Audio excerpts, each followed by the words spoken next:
I was going to write this interesting piece about how the police don't really help, they're just distressing peeps and arresting peeps. Killing kids named Trayvon, may he rest in peace, but I bet at night his moms will never rest in peace. Then I was going to talk about how the government doesn't invest in peeps, but they'll build a new prison so their checks increase with the money that they take from my check each week, a method that they have so my check stays weak and the rich get richer like as we speak. And then I was going to talk about our freedom of speech and how we don't really have it. It's just a lie that they keep to keep us folding while they're holding, like read them and weep. And next week, they'll pass the same laws like we didn't speak. And then they'll blame me for not voting, like, why didn't you speak? And then I'll turn around and be like, I'm not as dumb as you think. Then I'll talk about the reason state testing stinks, how it doesn't test my knowledge, just my test instincts. And then I'll say something like, isn't it funny how we keep religion out of schools, but then we put it in money? I'll say that says a lot about what we put our faith in. Money is God, so why don't we go and praise him? Or maybe it's the family that needs some reconfiguration, because the family is the base, it's the core, it's the rock, but it's been debased, defiled, divorced, mocked. Then I'll say it's the fathers for leaving their sons. Then I'll say it's the Second Amendment for leaving us guns. Then I'll say it's the women for losing their pride, their self-esteem dimming and thrown to the side. Then I'll say it's the brothers for hitting the sisters. Then I'll say it's the boys that turn into misters. Then I'll say it's the nuns, it's the troops, it's the war. Then I'll say it's the liquor and drinking at bars. Then I'll say it's the food, it's the drugs, it's the watches. Then I'll say it's the British, the Polish, the Danish, the blacks, the whites, the rich and the famous. I'll say it's the poverty looming over the city. I'll say it's probably Pac, Diddy, Fiddy, and Biggie. It's probably bigger than most of us can consider. I'll say it's the summer, but it's probably the winter. It's partly the hunger, and it's also the dinner. It's partly the saint, and it's also the sinner. It's probably them, but it's probably you. But now that I think about it, it's probably me too. Thank you. Okay, all right. Ladies and gentlemen, welcome to TEDxRutgers 2016, Stories from the Back Row. I need you guys to make some noise for yourselves. There we go. All right. Yes, you guys are great. All right, so this is how we're going to do things. My name is Michael Anderson, and I am going to be your host for today. But before we even get started, we have some TEDx people that are going to come through the aisles and throw you some tote bags. Is that okay with you guys? So, are you guys ready? Are you guys ready? Are you going to do the thing?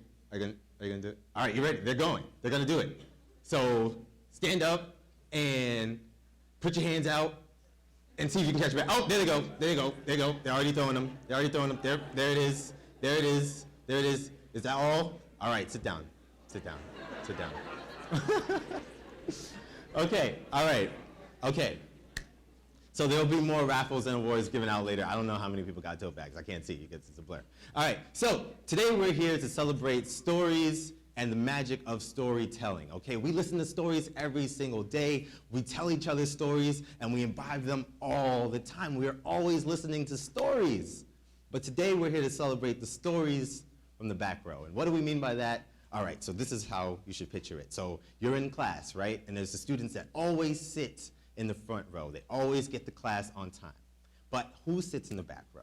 All right, why do people end up in the back row? All right, they're probably late for some reason, the bus didn't happen. There's always a story that comes along with why you ended up sitting in the back row. Maybe you fell in love in the bus stop and you didn't even realize that was gonna happen today. Maybe it's the worst day of your life and the most tragic thing happened and now you're late. But guess what? You're still in the back row and guess what? No one's gonna know. No one's gonna know about your story, but today we're gonna highlight all of those back row stories and you guys are gonna hear some amazing speakers and you're gonna listen to a lot of talent today and it's gonna be awesome and we're gonna be interactive and it's gonna be amazing. All right, but before we get into that, we have a video to show you guys real quick to show you what TEDx is all about. All right, stay tuned. From Kenya to Colombia, from Iraq to Korea, in slums, in schools, in prisons, and in theaters. Every day, people gather at TEDx events around the world to hear the best ideas bubbling up in their communities. Today, you are part of a global conversation about our shared future. So what is this TEDx? TEDx is an initiative of the TED Conference, a nonprofit devoted to ideas worth spreading. We grant free licenses to allow TED-like events to spread globally. This event today is based on the TED Conference format and ideals, but is independently organized by your local community. So please make sure to thank the team of volunteers who worked so hard on today's event. It's their ideas, dedication, and time that made it all possible. It's they who booked all the speakers, and the views you'll hear today are, of course, those of those speakers, not necessarily of TEDs. We hope their talks spark an exciting conversation among you. This is a day for curiosity and for skepticism, for openness and for critical thinking, for inspiration and for action. The more you enter into it, the more you will take out. And now, on with the show.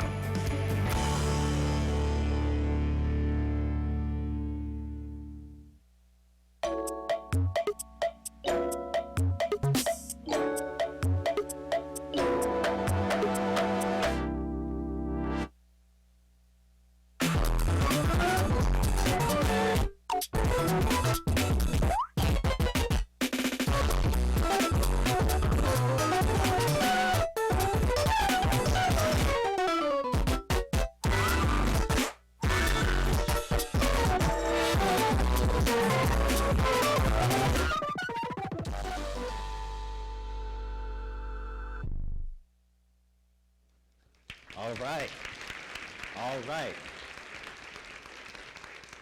Okay, so gonna get started with the show. These next 4 speakers that we're about to have come up on the stage are part of session 1. Session one is titled Challenging the Norm, okay? So we're talking about storytelling here and stories from the back row, okay? Now these people who you're about to hear from, they're people who've probably heard stories during their life, and they decided, I'm gonna analyze that story. I'm gonna change that story up. I don't really know if this is the truth. Maybe we can reroute the way we're telling this story. Maybe we can change the way we tell stories to ourselves. And that's what our next speaker is going to be talking to you guys about. Next up, we have Dr. Colleen Georges, okay? She is a positive psychologist, all right? Very fancy, very fancy. Three-time Rutgers alumni, all right? Very fancy indeed, very fancy indeed. And she's gonna be telling you guys about re-scripting the stories that we tell ourselves. So give it up for Dr. Colleen Georges.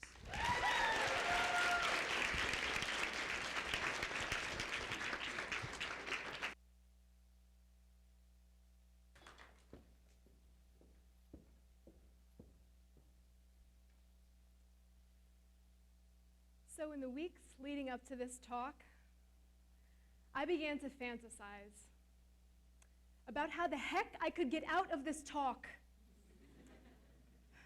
What on earth was I thinking when I said that I wanted to do this? Was I delusional? I can't do this talk. I need to get out of this talk. Now obviously I'm standing here in front of you, so I didn't go through with trying to get out of this talk. But the thoughts that I was thinking just really touched the surface of some of the stories that I'd started telling myself about me over the last few weeks. And they're very much connected to some old self-stories of mine. So what is a self-story? A self-story is comprised of all the things that we tell ourselves in our minds, moment by moment, about who we are, why we are or aren't capable of, and what possibilities the future can hold for us.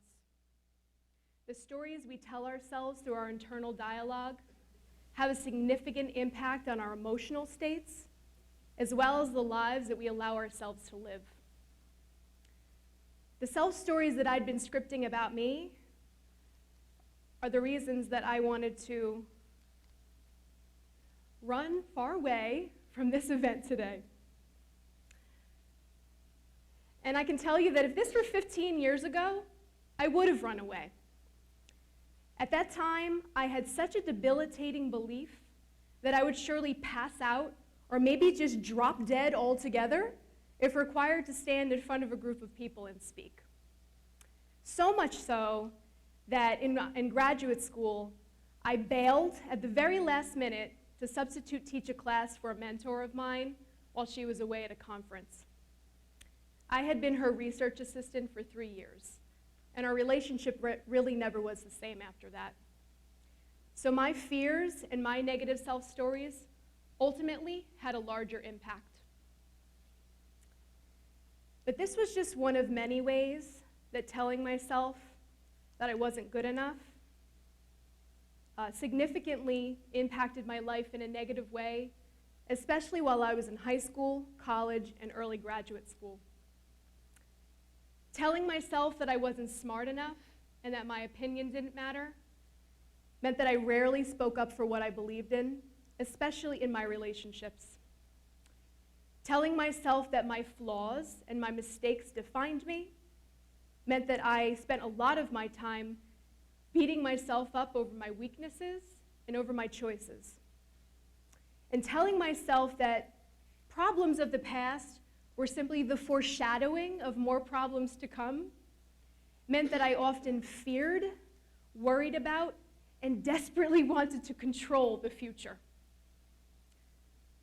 These self-stories that I scripted were the reason that I lived with low self-esteem, very little self-compassion, and chronic headaches, backaches, jaw pain, and ultimately panic attacks. These consequences are the reasons that I decided that I needed to re-script my negative self-story so that I could live the life that I wanted to live and not the one that my insecurities were scripting for me. And for over 15 years now, I have been re-scripting my self-stories to ones that are much more empowering. My experiences with having an internal critic are the reasons that I've crafted much of my work around helping my students and my clients re-script their negative self-stories. And what I've learned in doing this work is that many of us have a really nasty internal voice. Concentrating on all that's wrong and broken within us,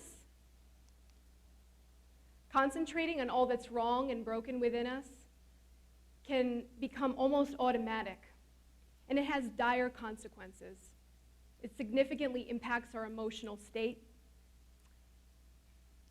Anxiety disorders and all of the spiraling of worry, rumination, self-loathing, and catastrophizing that often come along with them have become rampant epidemics.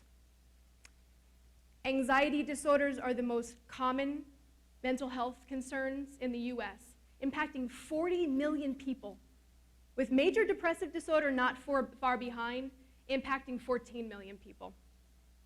Anxiety disorders just recently surpassed depression as the most common mental health concern on college campuses. And anxiety and depression have even been increasing over the last several decades with kids and teens. We often concentrate on what's broken within us, and we need to start thinking more about what's working. The good news is that there's an entire field of psychology, positive psychology, launched by Martin Seligman in 1998, that's dedicated to helping research, generate, and validate strategies to help us do just this, to live happier lives, more empowering lives.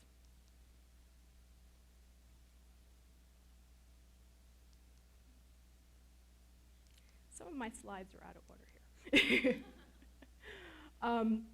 So Sanja Lubomirsky has done some extensive research on the factors that impact our happiness with some pretty interesting findings. So 50% of our happiness is actually connected with a genetic predisposition. Essentially, some of us are just more upbeat than others. The smallest part of our happiness, 10%, is connected with our life experiences, which might be surprising, because sometimes we think that's the largest part of what impacts our happiness. So 10% of our happiness is impacted by the amount of adversities or good fortune that we experience in our lives. And the other 40% of our happiness, almost half, is connected with the intentional activities that we practice in order to see ourselves, our lives, and our worlds as either more positive or more negative. So we actually can teach ourselves to script happier, more empowering lives. And I've utilized positive psychology in my own life to do just that, to be able to script a happier, more empowering life. But it's not surprising that we struggle to think more positively and to live a more empowering life. We're bombarded with messages from all around that tell us what we need to do to measure up, to be worthwhile in school, at work, in our relationships, and really in our lives overall. Today, we have high school students that in order to get into college are juggling multiple AP classes, volunteer work, sports, and standardized test preparation in order to consider themselves admittable enough. To get a good job after graduation, college students are juggling e-boards and internships and research and independent studies to feel competitive enough. And once we have jobs, we chase more money and more stuff to feel successful enough. And there's no shortage of advertisements for products to make us feel attractive enough.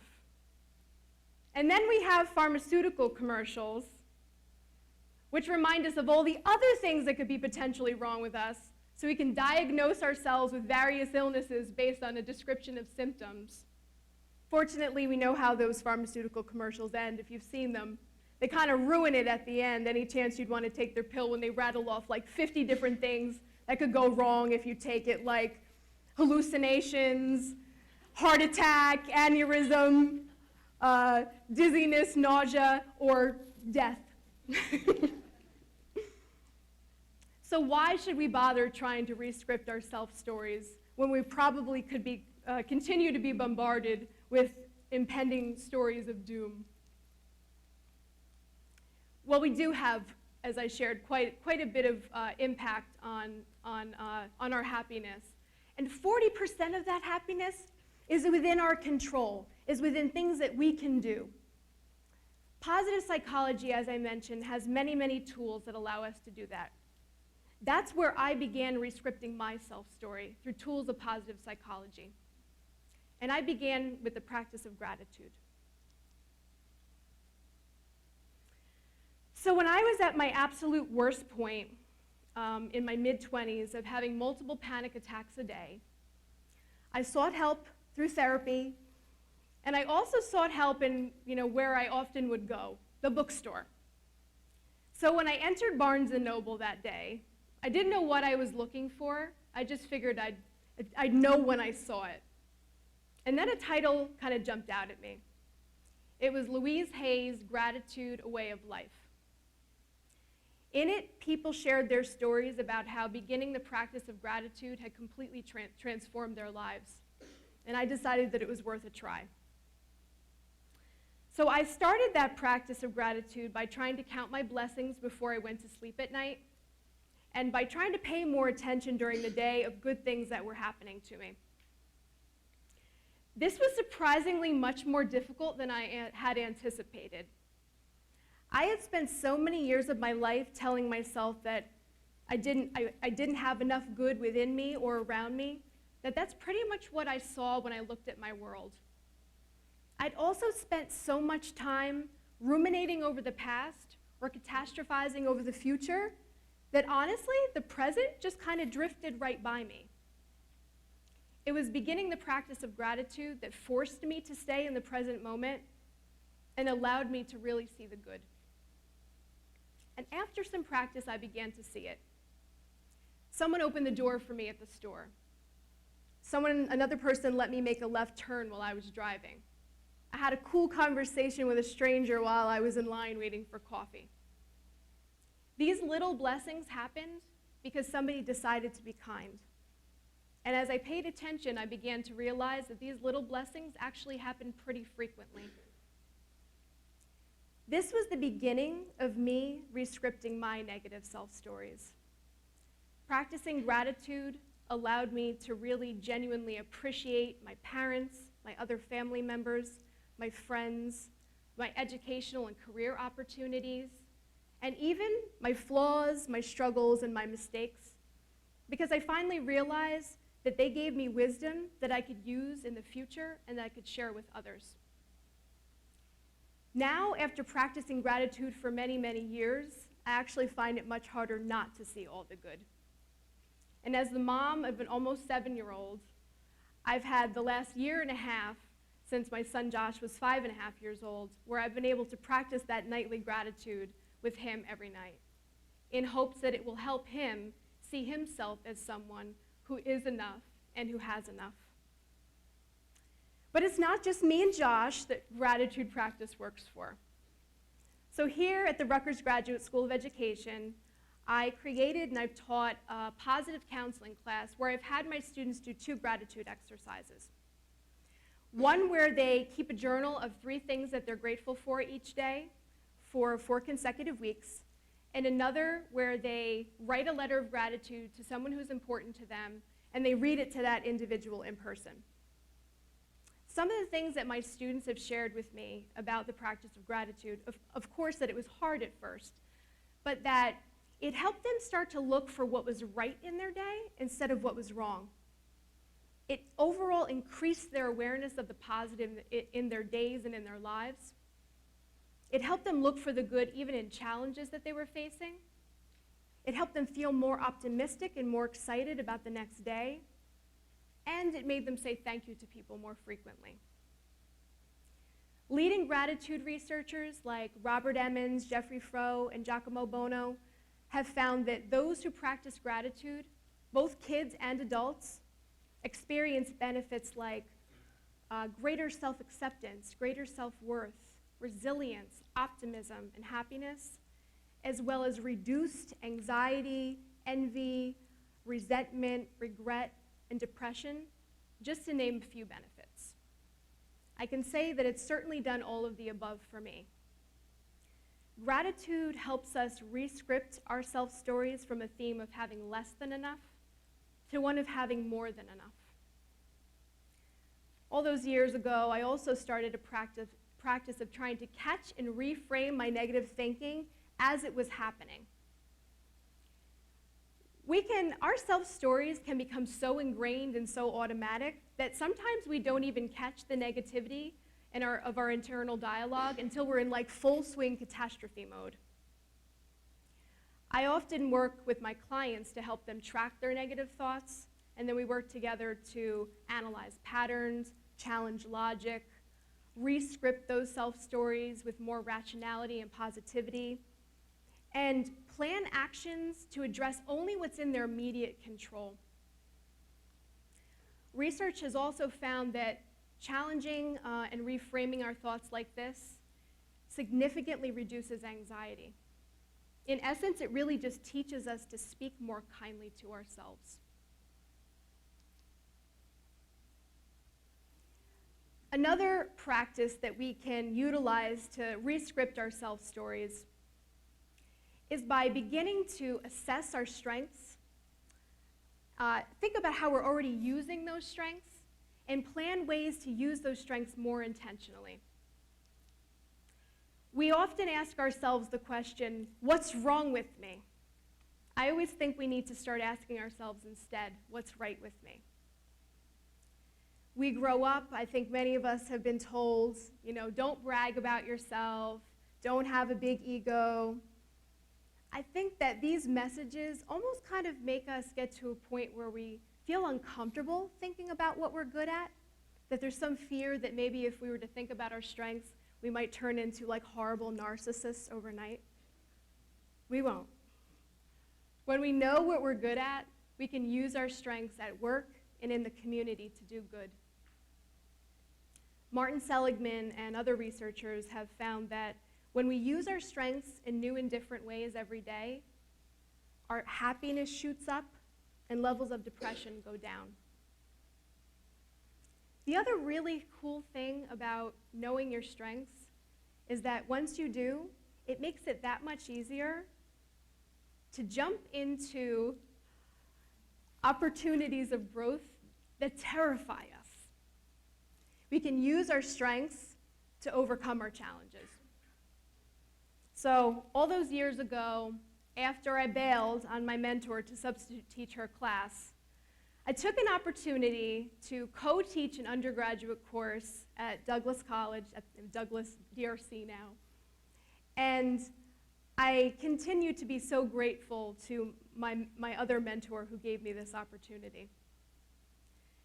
You never could have told me many years ago that I would fall in love with teaching and that speaking would become a regular part of both my life and my work. One of the best things that we can do to re-script our self-stories is to throw ourselves wholeheartedly into living a different one that constantly grows us instead of stunts us. I take a lot of inspiration from the work of Brené Brown, who suggests that we stop being ashamed of who we're not so that we can love who we really are. Once we embrace ourselves, flaws, mistakes, struggles, and all, it makes it easier for us to share our stories proudly and vulnerably because we no longer feel we have anything to hide from anyone. I started today by saying that I had contemplated trying to get out of this event today. Perhaps not my finest moment, but it's still an important part of my story. Each of us has a unique story, but they're all filled with failures and triumphs and flaws and gifts and adversities and fortune. But every day, every moment, we have the opportunity to re-script our stories, expand the plot, and enrich the outcome. So I ask you, what story do you want to script about you and your life? Keep re-scripting it with all of your desired outcomes in mind, and then share it in all its proud and embarrassing glory. Thank you.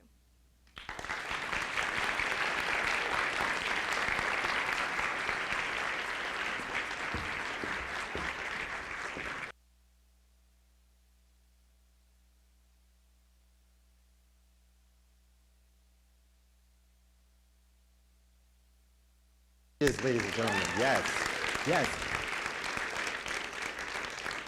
That was so good. That was so good. No, she made a very good point.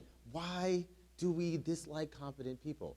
I don't think we dislike confident people. I think it's just ingrained in us to have a little something about confident people. You remember, we're talking about stories from the back row, right? Remember, you would be in 6th grade, and you would be sitting in the back row, and there would be someone sitting in the 3rd row, say a little girl in the 3rd row, and you would be in history class, and then the history teacher would ask a question, and then boom, her hand would shoot right up, and then you were like, oh man, she's so intelligent.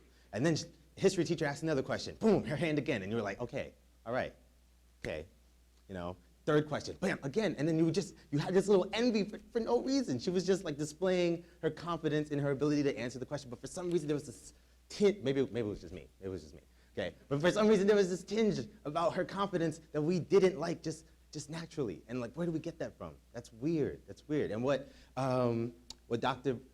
Georges was telling me about backstage, she said, while we're in college, we have to get used to the idea of taking those leaps, taking chances, and maybe going outside of the box. So once we leave college, you're already in that mindset of doing those sort of risky things. And that's exactly what our next speaker did, okay? Our next speaker, her name is Liz Wessel. She's a 25-year-old CEO and co-founder of Way Up. What's Way Up? Way Up is the largest marketplace for college-level students to find jobs and internships. CNN marked it as one of the 30 most innovative companies, in 2015, and it's just remarkable that all of this has been done 18 months after she quit her job at Google. So, give it up, ladies and gentlemen, for Liz Wessel. Thank you. Thank you so much. So who in the room is a college student? Awesome. Okay, so this talk is for you. And for anyone else who's not a college student, feel free to tell anyone who you know who is a college student about this advice.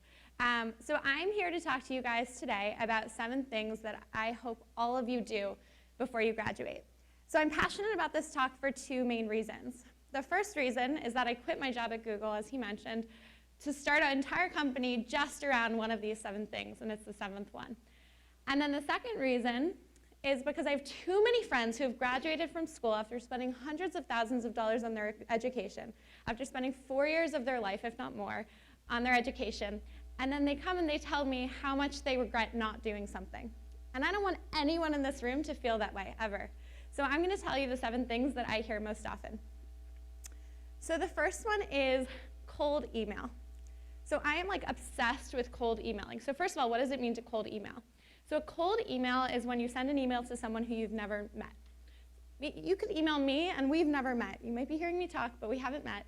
And so you could find my email address online, and there's a million tricks and hacks to do it. Just Google it.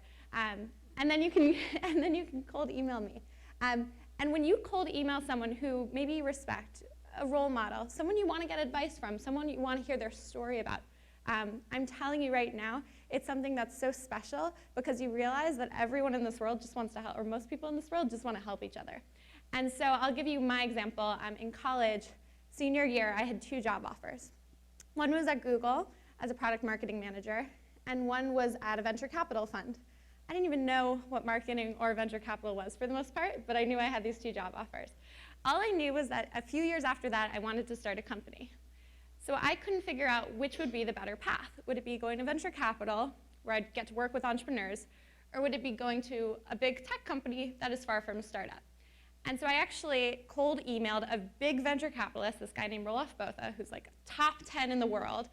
And I'd never met him. I'd heard him speak at conferences. And I cold emailed him and I said, Roelof, my name is Liz. I'm a college student. I go to Penn. I'm a senior. I'm trying to figure out what the hell to do with my life, and I don't know. Here's what I want to do in a few years. I want to start my own company. So which one should I do? And he immediately told me, get the operating experience. And that email changed my life. If he had told me to go the venture capital route, I'm telling you, I probably would have done that, and my path would not have been nearly the same, and I might not be where I am today. So I'm telling you guys, cold email. I'm telling you to do this before you graduate for one main reason. You all have a huge advantage that no one in the room who's not a college student has, and that's that in your cold email, in your first sentence, you should all be saying, hi, my name is blank, and I'm a college student at Rutgers. The fact that you can say you're a college student is huge because everyone in the world wants to help college students, like they do. And so please use that to your advantage, include that in your first sentence. The second tip I'm going to give is to befriend 5 people who you would bet on. Now, what do I mean by bet on? I mean 5 people who you think will change the world. Maybe they're going to be a politician. Maybe they're going to start a nonprofit. Maybe they're going to start a business. 5 people who you think will truly change the world. And I'm telling you, there is never going to be a time again where there are going to be tens of thousands of brilliant minds around you, learning alongside you, except when you're in college. And you can befriend the person to your right, the person to your left. There's a ton of people at Rutgers who are going to change the world, and I'm just asking you to befriend 5 of them. And what's going to happen is that if you are truly friends with them after you graduate, they're going to help you, and you're going to help them. I would not be where I am today at all had I not made the friends that I made in college who've truly helped me get to where I am, who I look at, even though they're my age, 25, as role models, and sometimes I think I inspire some of my colleagues as well.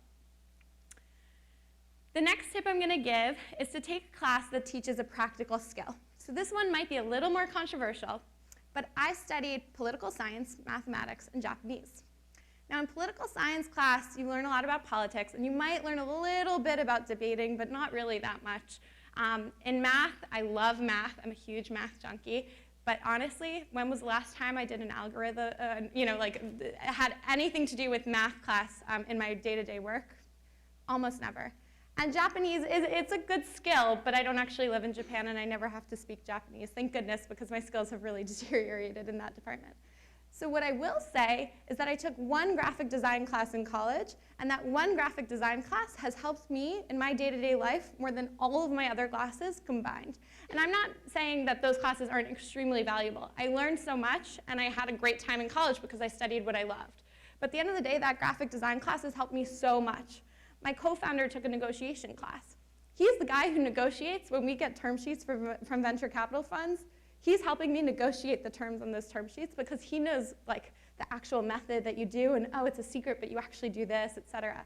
So I'm just telling you guys, if you take one very practical skill class, which is a computer science class, negotiation, a writing class, it will pay off dividends, and it'll be really cool when you're in the workplace after college to be able to say, oh, I'm doing this because I learned it 2 years ago.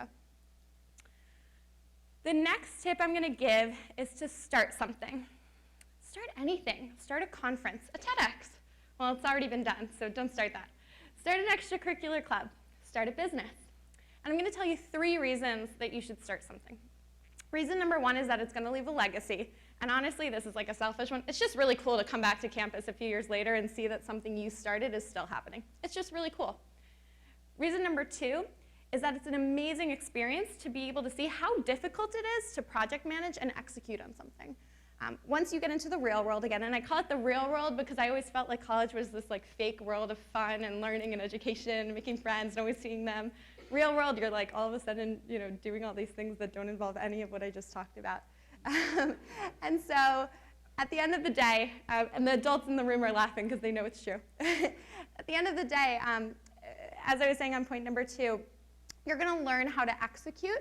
And once you get into the real world of work, you're going to see that actually executing projects is pretty much all you do, and it's really hard, and it's great to get that experience during college versus after. And then the third reason I would say is because it's never going to be easier in your life to start something than when you're in college. When you're out of college, there aren't business plan competitions going on every quarter or every semester that you can just compete in and then potentially win a grant and win free money almost to start a business.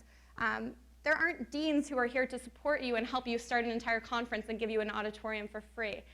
Corporate sponsors are way more, just like that cold email, corporate sponsors are way more willing to help you when you actually say you're a student and this is a university project or a university-related activity versus then after when you're just a random New York City living, recent grad. So I definitely urge you guys to start something. For me, actually, I started a business in college, and it was the first time that I realized, wow, this whole business thing is fun. I want to start a business one day. And now I did. And I would not have started one at the age of, I think I was 24 when I started this business, had I not already had that experience at the age of 19. The next tip is to find the professor. Now, when I say the professor, everyone's the professor is different.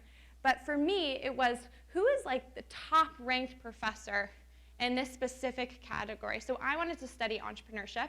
So I went through all the entrepreneurship classes at Penn in Wharton. And there was one class that had the highest ranked professor. So the professor usually means like the professor who everyone leaves the class and is just talking about how cool or how smart or how engaging that one professor is. Now, I found this one professor, his name was Ethan Malik, and I went to the dean of that school and I said, I want to take this class, and they said, no way, we've never had an undergrad take this course. And I said, okay, well, I'll be the first one then. And they said, no. And I walked away and I said, okay, I'll come back when I have the slip that's going to tell you that you're going to enroll me in it. So I went to the professor, and for every day, I went to his office in the morning, and I said, can you please let me in? I started a business. I promise you, I'm qualified for this class. Can you please let me in? Here's another excuse. Can you please let me in? Here's a bagel. And finally, I got into the class. And by the way, that class, because of that professor, Ethan Malik, who I still keep in touch with, he would meet with me outside of class, and he would help me with the business plan that I had to come up with during class. And by the way, that business plan is what inspired the business, that I now have 40 employees working full-time for me today, that we have hundreds of thousands of students around the country using, and tens of thousands at Rutgers. So I can safely say that that professor changed my life, and I know that it had nothing to do with the class. It had to do with the professor. So please, find the professor who you think is going to change your life, or who really will make a class engaging and much more real. The next tip is to go on an adventure. So I'm about to give you guys really bad news. When you graduate, there's no such thing as spring and summer break. There's barely a winter break, barely. Maybe if you go into academics, it's different. But for the most part, you're not going to ever have spring break or summer break again. And while I totally understand that you might need to get a job or work, I'm sure you can find 1 week during one of these spring or summer breaks to go on an adventure and figure out where is your comfort zone. And do you like being out of the comfort zone or do you like being in it? Because both are okay.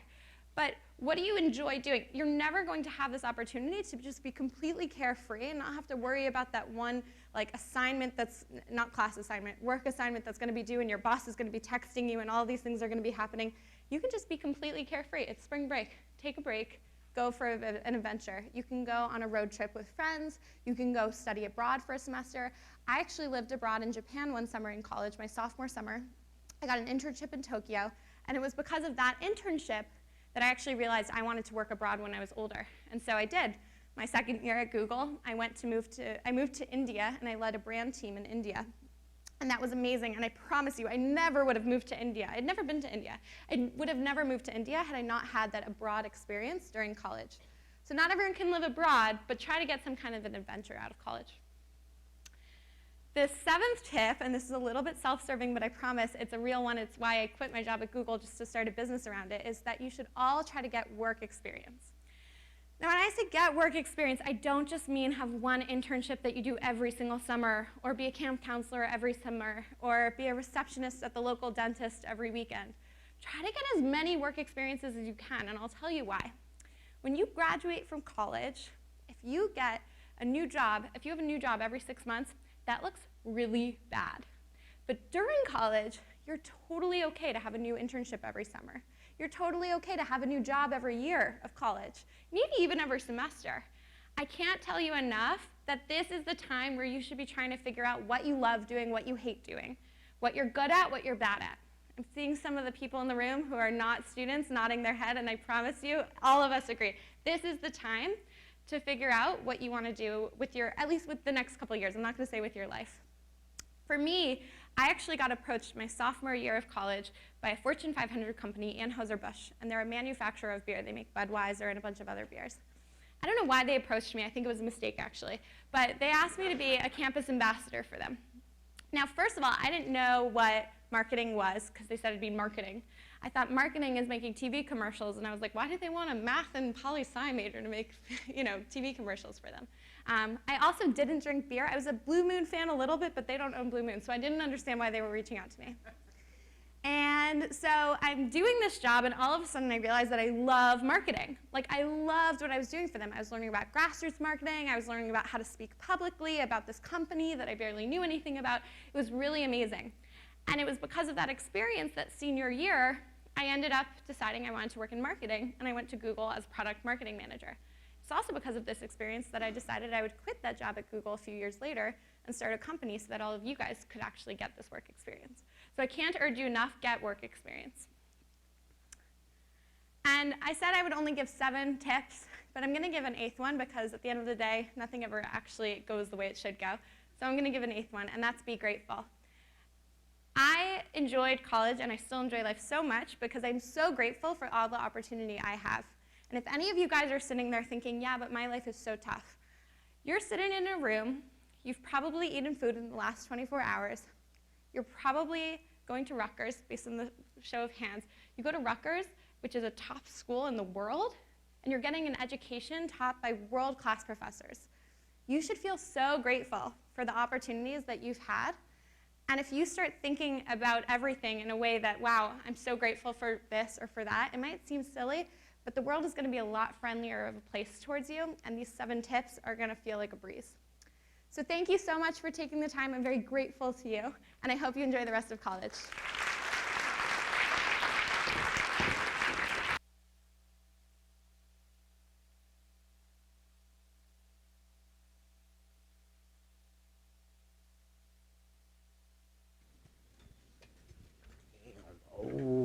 Okay.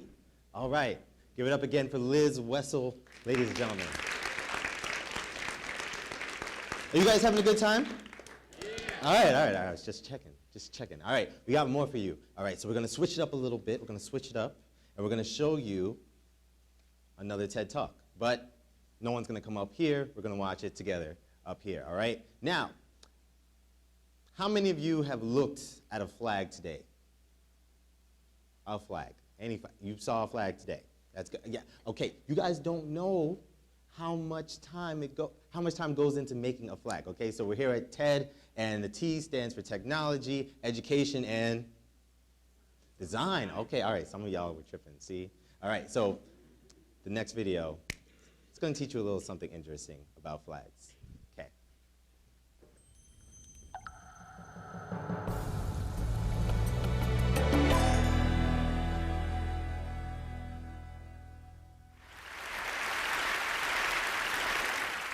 I know what you're thinking, like, why does that guy get to sit down? That's because this is radio.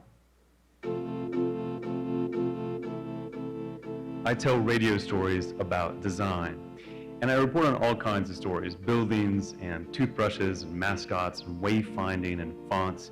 My mission is to get people to engage with the design that they care about so they begin to pay attention to all forms of design. When you decode the world with design intent in mind, the world becomes kind of magical. Instead of seeing the broken things, you see all the little bits of genius that anonymous designers have sweated over to make our lives better. And that's essentially the definition of design, making life better and providing joy. And few things give me greater joy than a well-designed flag. Yeah. Happy 50th anniversary on your flag, Canada. It is beautiful, gold standard. Love it. I'm kind of obsessed with flags. Sometimes I bring up the topic of flags and people are like, I don't care about flags. And then we start talking about flags, and trust me, 100% of people care about flags. There's just something about them that works on our emotions. My family wrapped my Christmas presents as flags this year, including the blue gift bag that's dressed up as the flag of Scotland. I put this picture online, and sure enough, within the first few minutes, someone left a comment that said, "You can take that Scottish saltire and shove it up your ass." Which, see, people are passionate about flags, you know? That's the way it is. What I love about flags is that once you understand the design of flags, what makes a good flag, what makes a bad flag, you can understand the design of almost anything. So what I'm going to do here is I'm going to kind of cracked open an episode of my radio show, 99% Invisible, and I'm going to reconstruct it here on stage. So when I press a button over here, S for sound. It's going to make a sound. And so whenever you hear a sound or a voice or a piece of music, it's because I pressed a button. Sound. All right. Got it? Here we go. 3, 2. This is 99% Invisible. I'm Roman Mars.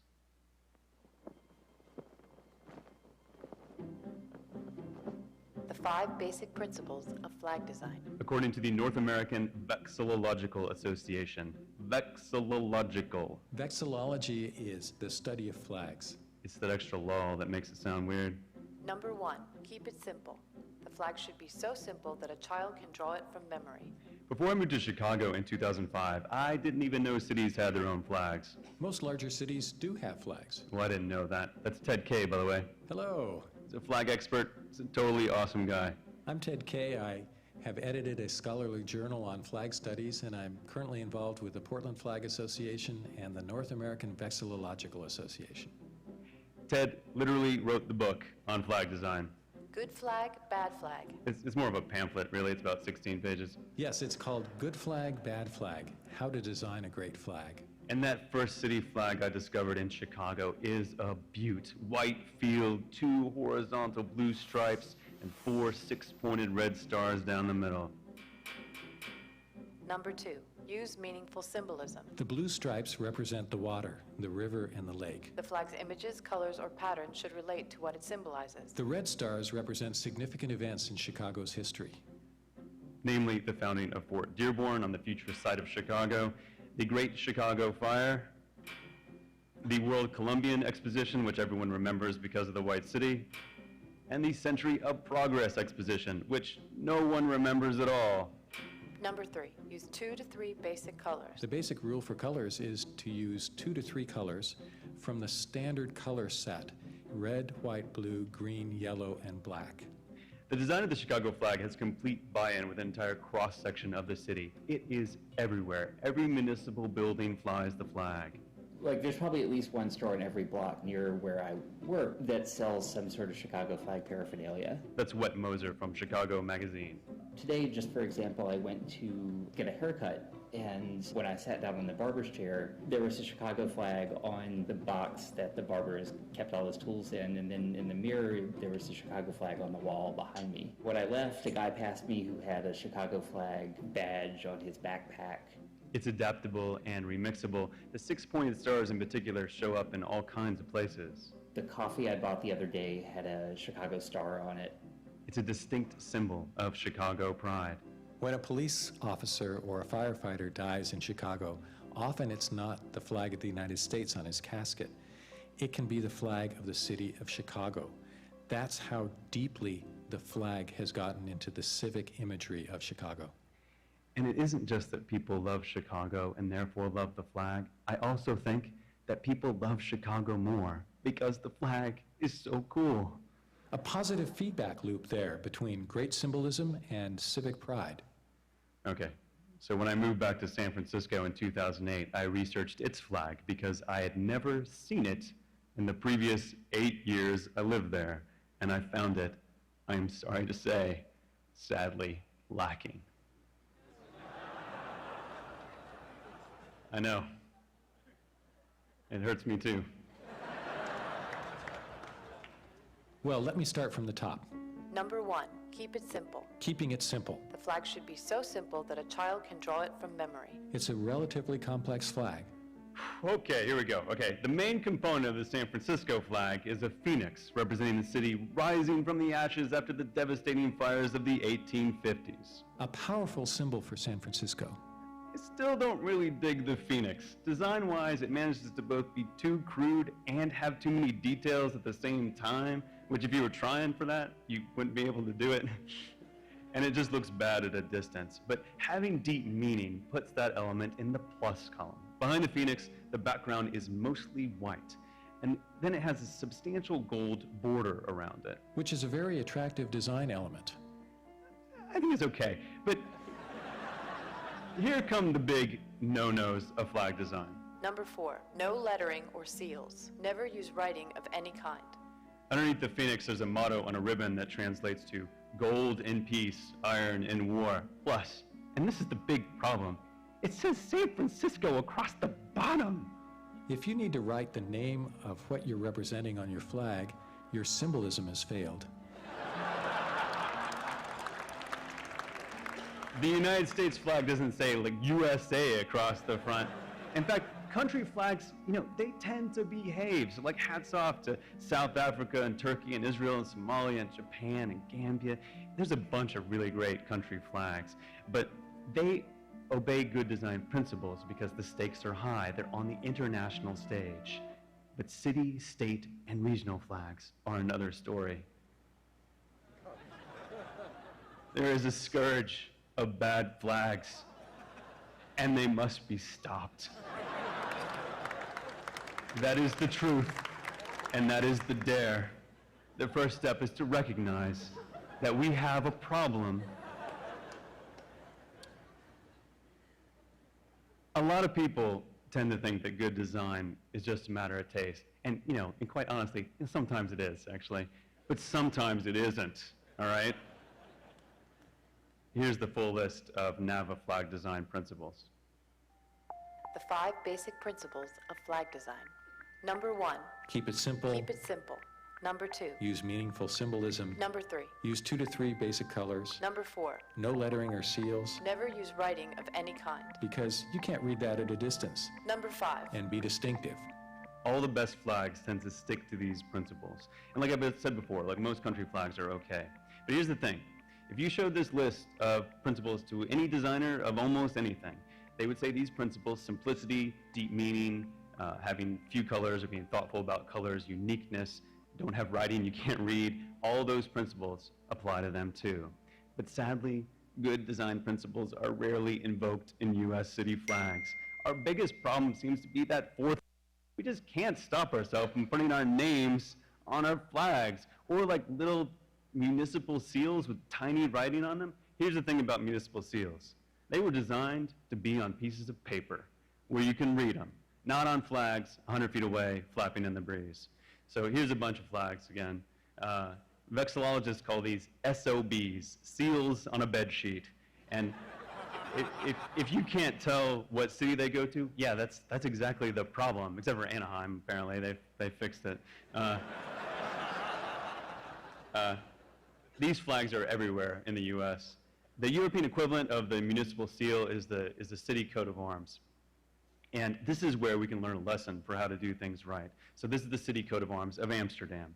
Now, if this were a United States city, the flag would probably look like this. You know, yeah. But instead, the flag of Amsterdam looks like this.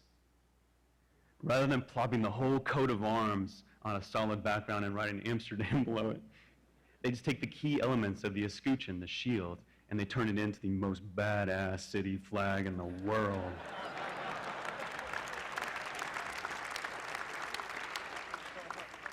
And because it's so badass, those flags and crosses are found throughout Amsterdam, just like Chicago, they're used. Even though seal on a bedsheet flags are particularly painful and offensive to me, nothing can quite prepare you for one of the biggest train wrecks in vexillological history. Are you ready? It's the flag of Milwaukee, Wisconsin.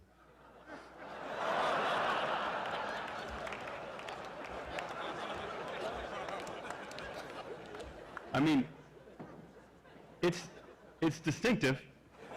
I'll give them that. It was adopted in 1955. The city ran a contest and gathered a bunch of submissions with all kinds of designs. And an alderman by the name of Fred Steffen cobbled together parts of the submissions to make what is now the Milwaukee flag. It's a kitchen sink flag. There's a gigantic gear representing industry. There's a ship recognizing the port, a giant stalk of wheat paying homage to the brewing industry. It's a hot mess. And Steve Kotis, a graphic designer from Milwaukee, wants to change it. It's really awful. It's a misstep on the city's behalf, to say the least. But what puts the Milwaukee flag over the top, almost to the point of self-parody, is on it is a picture of the Civil War battle flag of the Milwaukee Regiment. So that's the final element in it that just makes it that much more sort of ridiculous, that there is, you know, a flag design within the On design the of flag. the Yeah. Milwaukee flag. Yeah. Yeah. Now, Milwaukee is a fantastic city. I've been there. I love it. The most depressing part of this flag, though, is that there have been two major redesign contests. The last one was held in 2001. 105 entries were received. But in the end, the members of the Milwaukee Arts Board decided that none of the new entries were worthy of flying over the city. They couldn't agree to change that thing. That's discouraging enough to make you think that good design and democracy just simply do not go together. But Steve Kotis is going to try one more time to redesign the Milwaukee flag. I believe Milwaukee is a great city. Every great city deserves a great flag. Steve isn't ready to reveal his design yet. One of the things about proposing one of these things is you have to get people on board and then you reveal your design. But here's the trick. If you want to design a great flag, a kick-ass flag like Chicago's or DC's, which also has a great flag, start by drawing a 1 by 1.5 inch rectangle on a piece of paper. Your design has to fit within that tiny rectangle. Here's why. A 3 by 5 foot flag on a pole 100 feet away looks about the same size as a 1 by 1.5 inch rectangle seen about 15 inches from your eye. You'll be surprised at how compelling and simple the design can be when you hold yourself to that limitation. Meanwhile, back in San Francisco, is there anything we can do? I like to say that in every bad flag, there's a good flag trying to get out. The way to make San Francisco's flag a good flag is to take the motto off, because you can't read that at a distance. Take the name off, and the border might even be made thicker, so it's more a part of the flag. And I would simply take the phoenix and make it a great big element in the middle of the flag. With the current Phoenix, that's got to go. I would simplify or stylize the phoenix.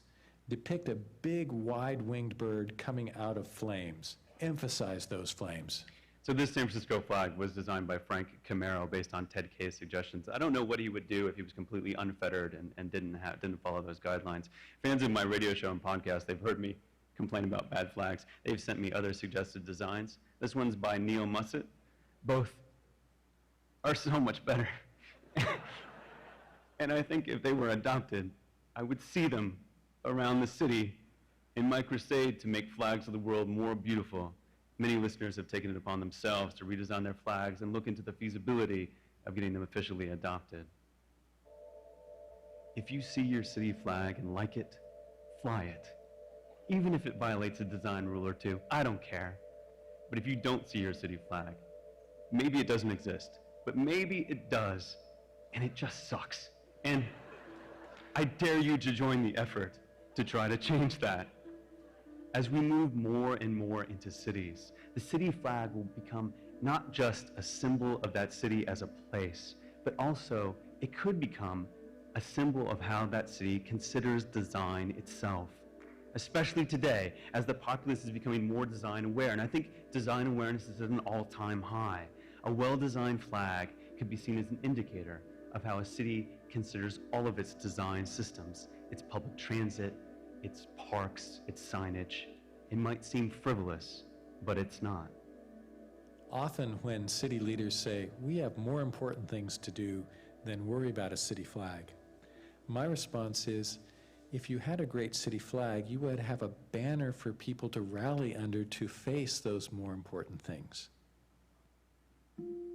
I've seen firsthand what a good city flag can do in the case of Chicago. The marriage of good design and civic pride is something that we need in all places. The best part about municipal flags is that we own them. They are an open source, publicly owned design language of the community. When they are done well, they are remixable, adaptable, and they're powerful. We could control the branding and graphical imagery of our cities with a good flag, but instead, by having bad flags we don't use, we cede that territory to sports teams and chambers of commerce and tourism boards. Sports teams can leave and break our hearts, and besides, some of us don't really care about sports, and tourism campaigns can just be cheesy. But a great city flag is something that represents the city to its people and its people to the world at large. And when that flag is a beautiful thing, that connection is a beautiful thing. So maybe all the city flags can be as inspiring as Hong Kong or Portland or Trondheim, and we can do away with all the bad flags like San Francisco, Milwaukee, Cedar Rapids. And finally, when we're all done, we can do something about Pocatello, Idaho, considered by the North American Vexillological Association as the worst city flag in North America.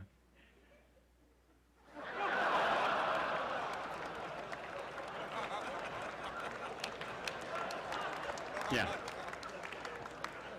That thing has a trademark symbol on it, people. That hurts me just to look at. Thank you so much for listening.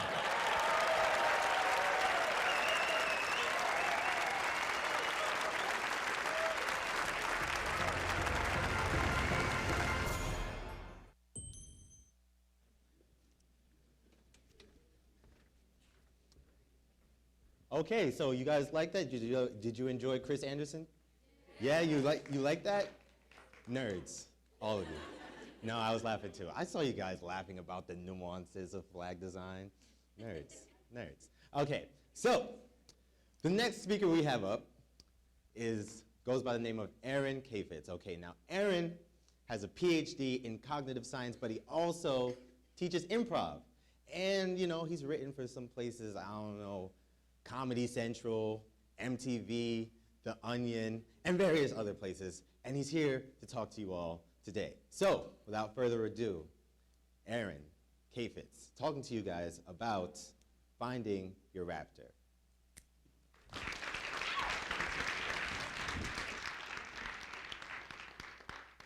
Hi.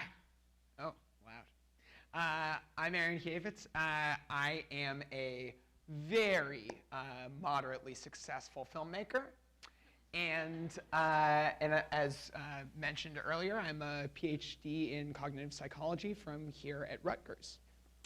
And I'm going to talk to you guys today arguing that when it comes to storytelling, we need to be breaking more rules. So, I got my PhD here at Rutgers, as I said, in cognitive science. And I love cognitive science. It is very math intensive, but I adored it.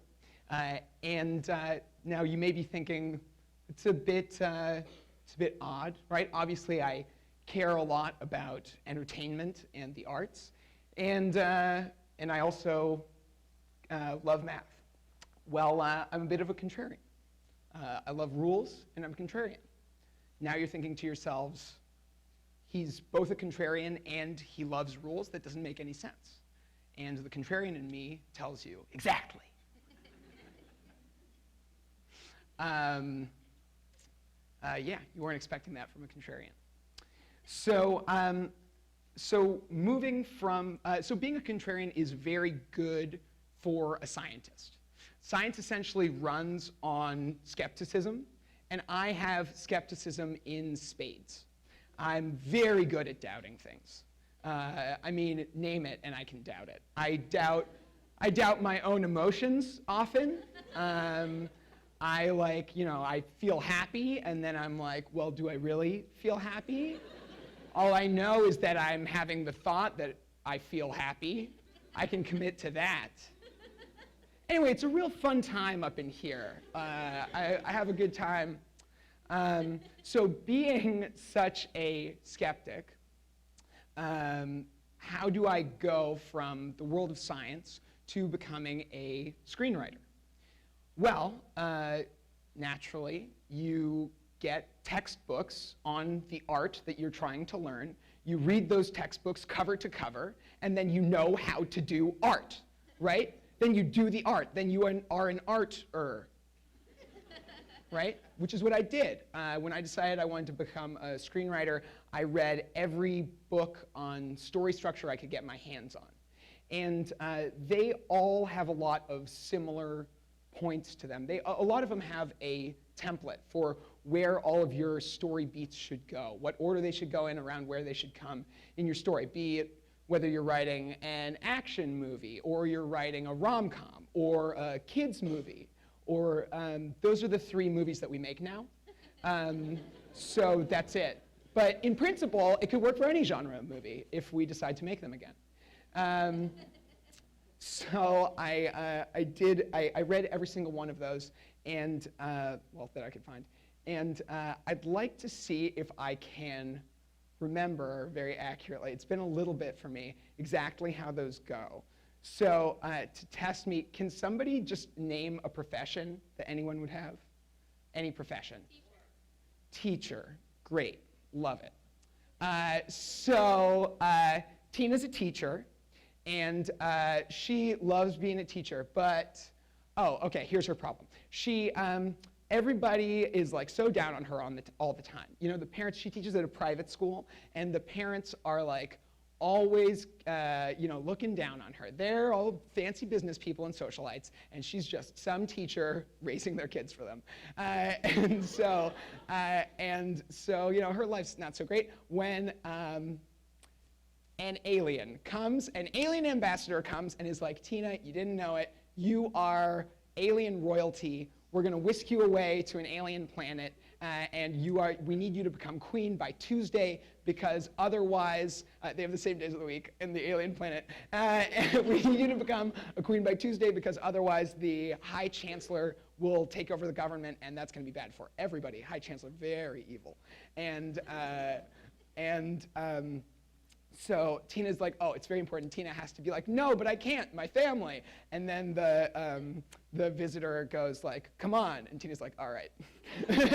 So then Tina goes, and what a wacky situation it is, because Tina is a teacher, and she's used to dealing with little kids, and she is still in teacher mode when she's supposed to be alien royalty. And so she gets into all kinds of situations where she like wipes snot off an alien, and everyone's like, no, that's forbidden in our world.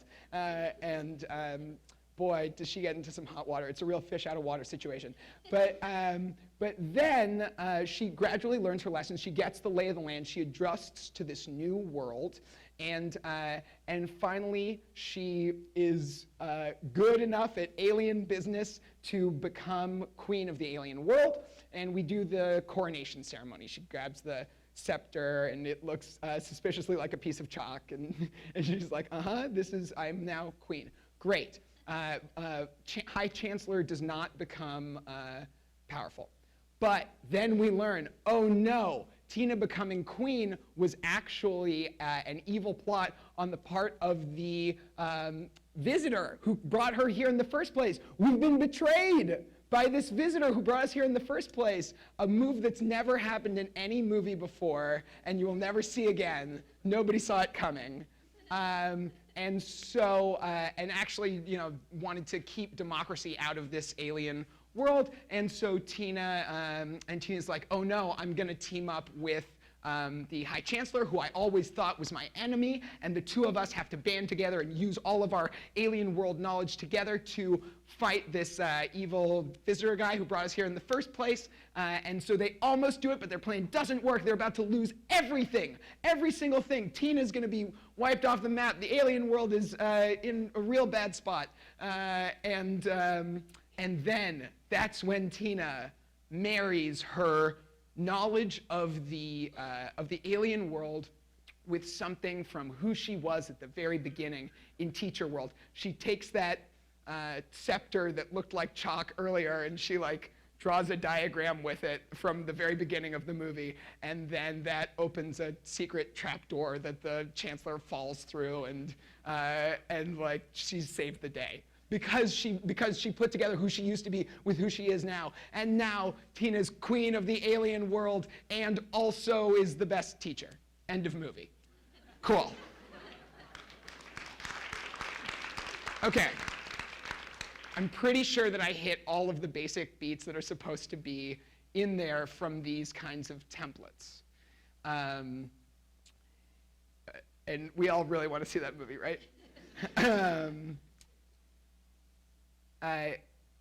Tina and this movie, you'd think that if I could rattle that off the top of my head and just invent that based on a profession, it would be easy for me to then sit down and write the actual screenplay, right? That's kind of the implicit promise in all of these templates, right? You get all your beats in order. We're going to show you how to put all the story beats in order, and then you're just fleshing out the details. How hard could that be? I could not make myself do that for the life of me. I just couldn't stop getting in my own way. I would invent problems that did not need to be solved. I once spent a month and a half torturing myself over how my main character got from the airport to her hotel. A month and a half of my life was spent deciding if this woman could afford an Uber. Why? Why did I do this to myself?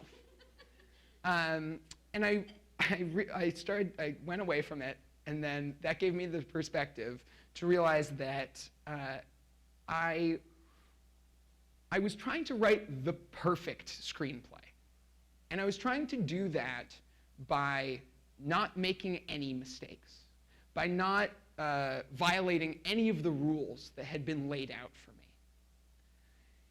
And it was only by thinking back to my cognitive psych background that I realized why that's impossible.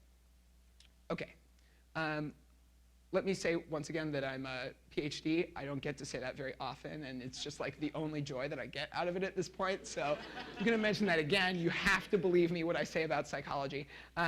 There is a general trend in modern psychology that we've been finding out that forgive me for using technical jargon here, but it's a subtle point. The point is, thinking brain dumb, guts smart. Sorry if that was over some of your heads. What we're finding out is that a lot of the time your instincts, your gut reactions to things are not just some sort of random or noisy list of rules. They're a very complex and sophisticated computation that's going on in your brain as the result of lots of evolution and your experience and lots of different things. It's a rich tapestry under there.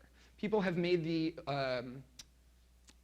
analogy to a glacier, that your conscious mind is like the ice on the top of the glacier, and your non-conscious, non-verbal mind is all of the ice below. And if you know anything about glaciers, 90% of it is this huge mass below the water's surface. I want to give you a different metaphor. The one that I like is your mind is like Sherlock Holmes riding a velociraptor. You are Sherlock Holmes, okay? All of your verbal abilities and your lists that you're thinking of, oh, I have to pick this up later, your relationships to other people, everything that you think about consciously, Sherlock Holmes. And don't get me wrong, Sherlock Holmes is great. He's very smart, very clever, very logical, great at making music. If he's the new Robert Downey Jr. Sherlock Holmes, he knows Kung Fu. So that's awesome. But we've got a raptor also, right? We want to play with the raptor. I was trying to write only with Sherlock Holmes. And I wanted to write with the raptor. So I started a regimen for myself where I started taking improv classes. I started doing writing exercises, and almost all writing exercises are about exactly this, getting kind of out of your head, out of your judgment template zone, and more into following your feet, or following your gut, following your raptor. And the most important thing that I started doing, I didn't read in any book or any blog or anything like that, probably because I'm the only person on earth who needed to hear this advice. Because I am so critical of my own emotions and feelings. But it was just to start paying special attention to what I liked and what I did not like. I really had to force myself to do this. I was so myopic about making sure everything fit this perfect structure and perfect form that I had lost touch with what I thought was good and bad in my raptor brain here. So I would literally sit down in front of anything, right? A piece of furniture, a piece of art, a building, and would ask myself, do I like this or do I not like this? And it's absurd. I'm an absurd person.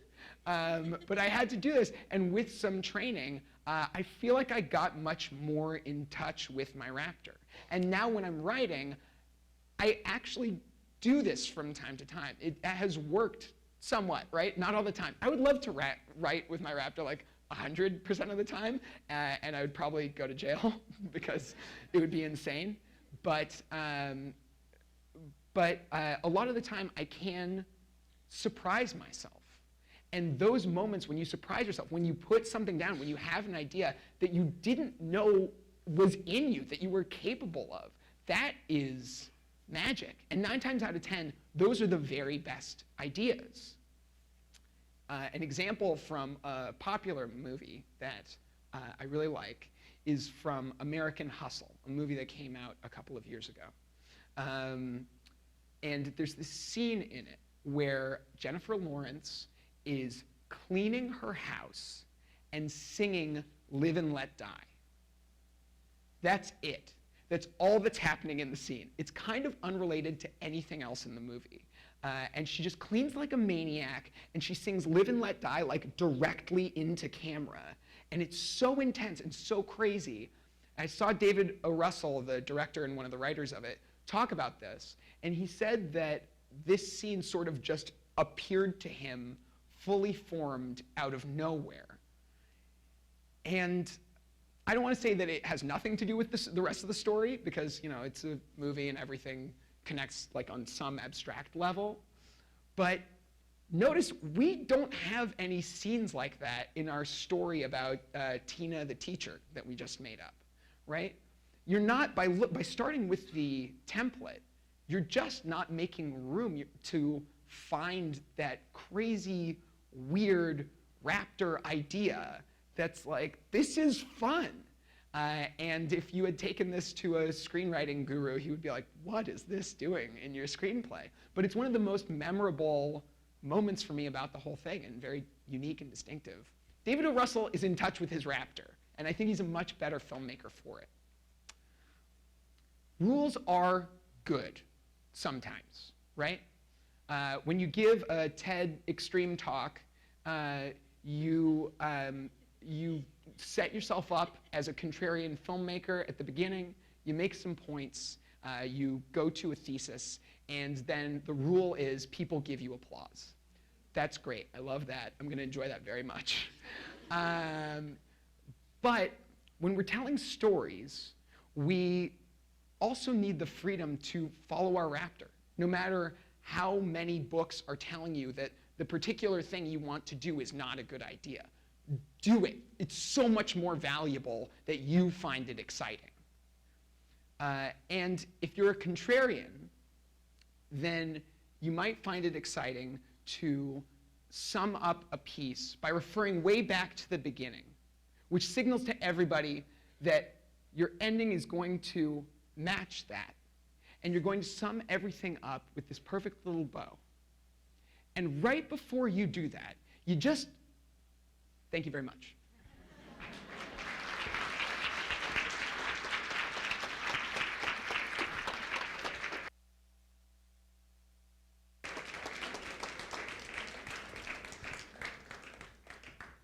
All right. I didn't see that coming. I didn't. I was like, oh, okay. All right. You know what movie that reminds me of? It's not the one that he was just talking about. Have you ever seen Do the Right Thing by Spike Lee? You guys have never seen Do the Right Thing by Spike Lee? All right, you guys gotta watch Spike Lee movies. But for the first 10 minutes of the movie, it's no movie. It's just one woman dancing, nothing related to the movie at all. It's just her dancing to Public Enemy, Fight the Power. And it's just like, for so long, you're just like, is this the whole movie? But anyway, all right, I'm getting off track. Shouldn't have made me host. Okay, so the next speaker coming up, his name is Tom Gill. Now, Tom is special because he's the winner of Rutgers' very own TEDx Speechcraft event that happened last semester, okay? Tom, let me tell you about Tom. Okay, Tom likes playing classical piano. He likes cooking Italian food and skydiving. Like, it didn't really add up when I read it was just like so fast, and he wants to be a professional skydiver, correct me if I'm wrong. Okay, so he is gonna tell you a very touching story about triumph over adversity and how he spun his life story and channeled his positive energy into doing such things as, seeking adventure. So give it up for Tom Gill, telling you guys about redefining recovery.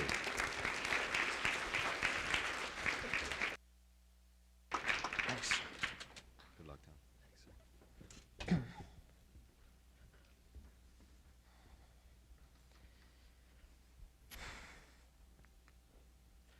Before I had a chance to wake up on the afternoon of July the 11th, 2014, I knew that something was wrong. There was a scent wafting through the air, coming into my nostrils of sickness and death, and it was all too familiar. So I shook myself to get myself awake. I looked down at my right arm, and I saw an IV, and on my left arm another, and my heart sunk. Because I knew exactly what had happened, again. See, I'm somebody who had struggled with drug and alcohol addiction for years. And it seemed that no matter what I tried to do, I just could not get myself past this problem. I started to feel hopeless. I felt that no matter what, I was just going to be trapped in this life, this vicious cycle of getting better for a little bit, then getting worse, and so on and back and forth. Then a doctor came in and asked me how I was doing, and I told him I was fine, but I wasn't fine. The truth is, I could see my life of the last 22 years, could see what I was like prior to using drugs and alcohol, and just how far down I had fallen. I had gone from having a lot of academic potential to having none, from having good relationships with my friends and family to having none, and from feeling positive and good about myself to that moment where I felt like there really was no hope. But for some reason, that day, I decided that maybe I could just try this one more time. Maybe I could go down to a rehab institution, and maybe they would tell me something that I could learn. So as the days wore on before I left, that there was a tiny glimmer of hope that started to emerge, and I could see it. I started to feel as if I really would never use drugs and alcohol again, that there was this concrete resolve that was hardening in the back of my head. So I hopped on a plane and I flew down to Baton Rouge, Louisiana.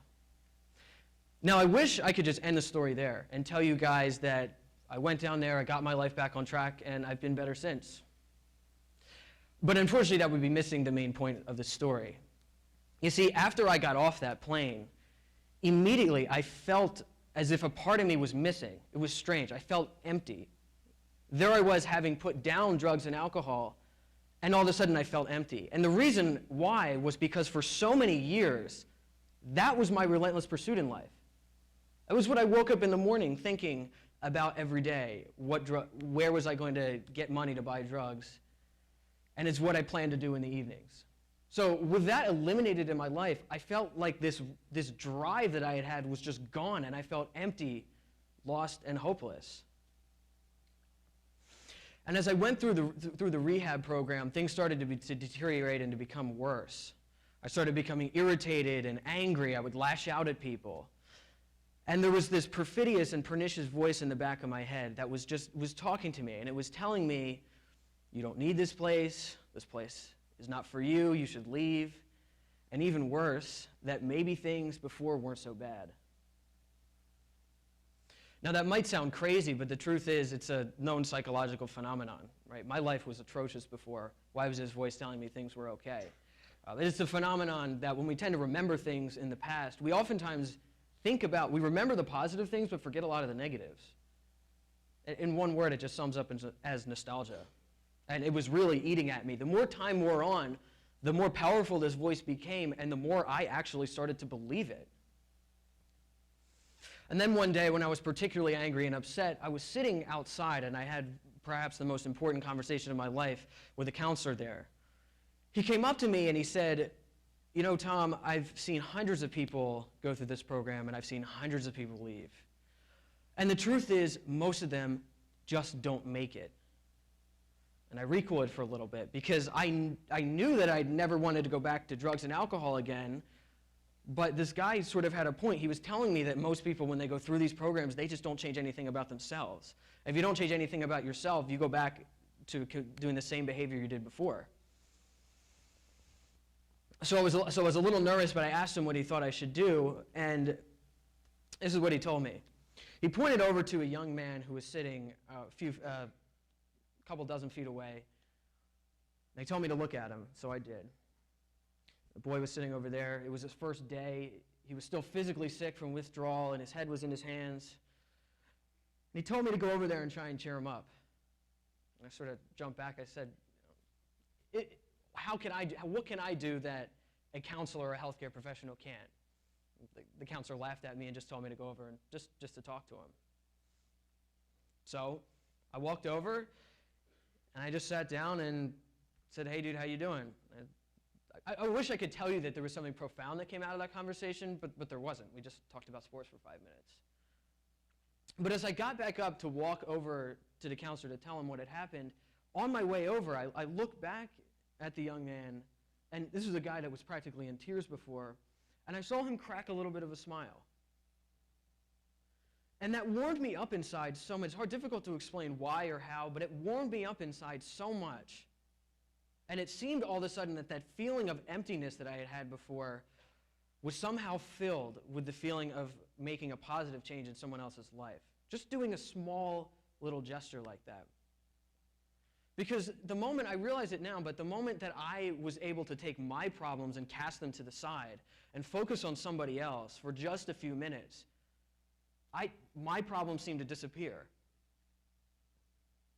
So a few days later, I left the rehab facility armed with a tool in my back pocket that I knew that I could use whenever I needed it.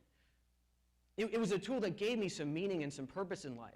Now, I'm not saying I got up and I moved over to Bangladesh to live amongst the homeless there, or I joined the Peace Corps, but it's just been on a day-to-day basis, doing the little things that can help me both forget about my problems and make small incremental changes in the world. So, for example, something as simple as seeing a woman who appears to be a single mom as a waitress, giving her an extra tip, not cutting someone off to jump on the subway, because I can wait 5 minutes, and they're obviously in a rush. But just doing little things like that on a day-to-day basis, it's been amazing the changes that I've been able to make in my life and how I've seen my life go from feeling empty and as if I had nothing really to live for to moving slowly in that positive direction. But in the end, I don't really want this story to be so much about me, because there are so many people out in the world that either struggle with drug or alcohol issues or know somebody who does. And this is quite a large problem. A lot of these people feel, and myself included, like there really was no hope, that they had tried everything, rehab, therapy, wilderness, AA, you name it, had tried all that and it just hadn't worked. But I want people to know that there is hope, that it is possible, that the tip that I found, which is doing positive things for people on a day-to-day basis, really has worked for me. I don't really have a good explanation for it, but I like to think of the world's, my actions on a scale. On one hand, there's everything I've taken from the world. Take money, take other people's emotions. And on the other hand, there's everything I've given back. For so long, it was disgustingly imbalanced towards the take, and giving almost nothing, that over time, as I've been able to try and tip and make these scales even, I've actually been at peace with myself. And once I'm at peace with myself, I can really do quite a lot. Because there's a lot of potential that's bubbling up and ready to burst out of a lot of addicts and alcoholics. I was just introduced to somebody who wants to become a professional skydiver. I'm also training for a marathon currently, love doing extreme sports. I went from being practically a failing student to graduating summa cum laude from Rutgers, went from having very little money to now working a very good job in New York City, and most importantly, going from having no good relationships, friends and family really didn't want to talk to me, just thought I was a lost cause, to now having those positive relationships in my life. So really the thing that I hope that at least somebody in this audience can get out of this is that for the person who struggles with drug and alcohol problems, that no matter where they have been in the past, and I remember the night before I went into the hospital, I was sitting in the back of my house, I was shaking, I was shivering, I was sweating bullets as I was desperately trying to smoke as many drugs as I could. If I could go from that, everything wrong in my life and that, to where I am today, I just hope it gives some sort of hope and inspiration to other people who are going through the same issues. Thank you.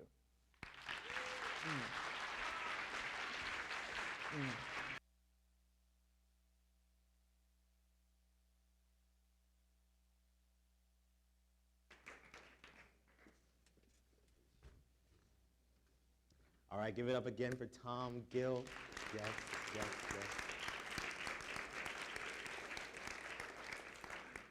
All right, family, so we've been having a crazy show. We've had a lot of speakers so far, and this actually brings us to our halfway point.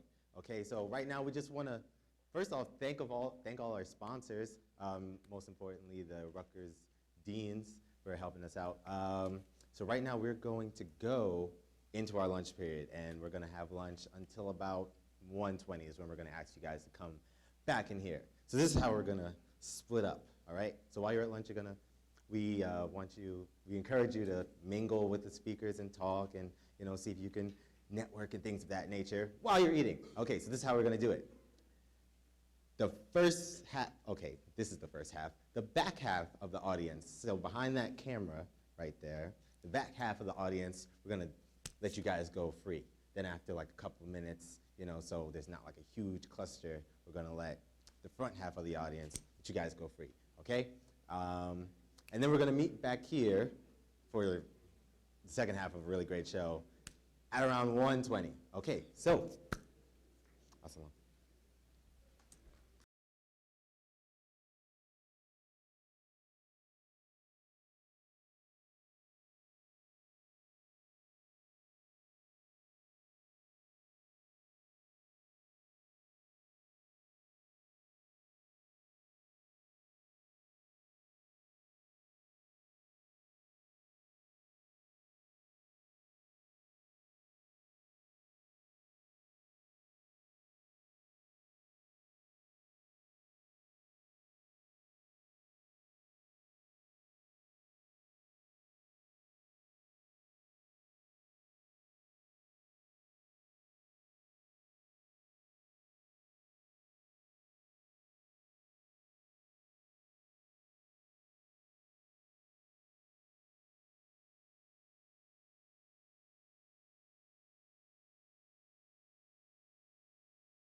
Okay.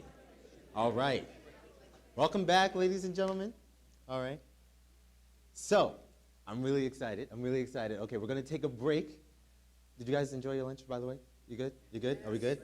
All right. So we're going to All right, so we're going to take a break from the speeches real quick, because we have a real quick treat for you guys, okay? One of the top a cappella groups on campus at Rutgers University. Oh my goodness, these guys are so good. I've seen them perform a lot of times, and every time it's just like blown away. I'm not trying to gas them up. They're really, really good. All right, so I'm gonna need you guys to give it up for Orphan Sports.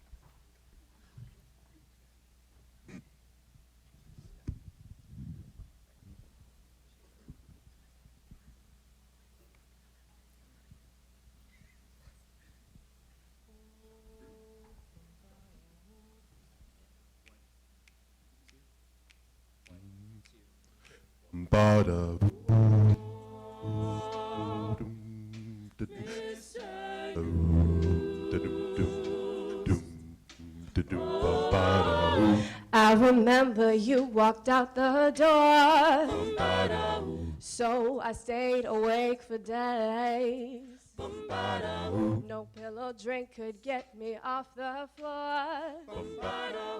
Nothing seemed to ease the pain.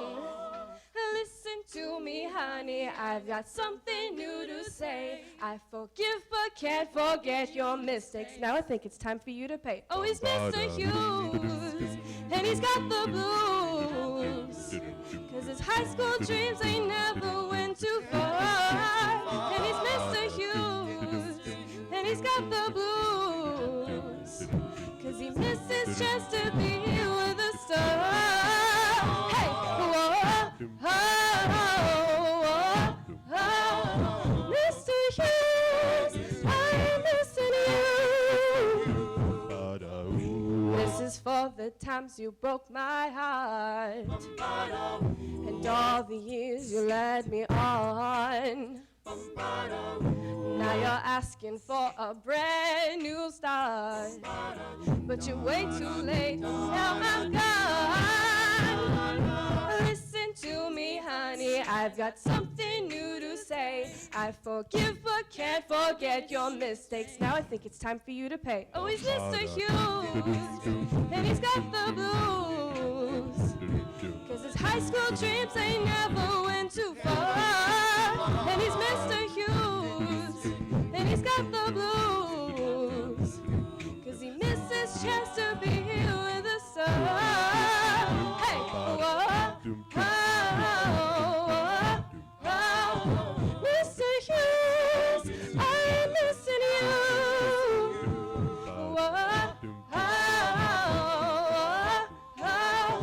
Mr. Hughes, I'm missing you.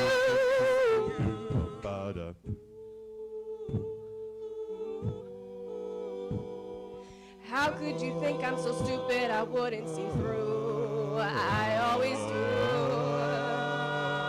Now I've got a new man and he's 10 times the man you could ever be. Mr. Hughes, and he's got the blues, 'cause his high school dreams ain't never went too far. And he's Mr. Hughes, and he's got the blues, 'cause he missed his chance to be here with a star. Hey, whoa, Mr. Hughes, I'm missing you.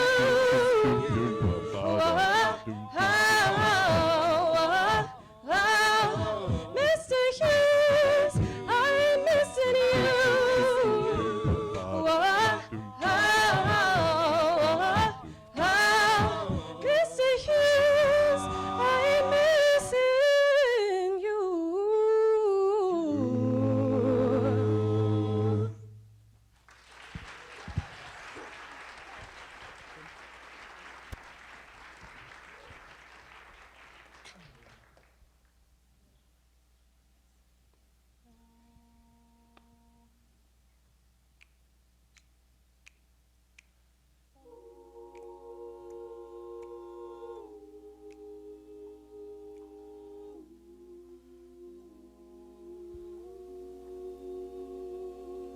Ba-dum-dum-dum. Ba-dum-dum-dum. Ba-dum-dum-dum. Ba-dum-dum-dum. That's a pretty big trunk on my Lincoln Town car, ain't it? Big enough to take these broken hearts and put them in it. Now I'm driving round on the boulevard, trunk bleeding.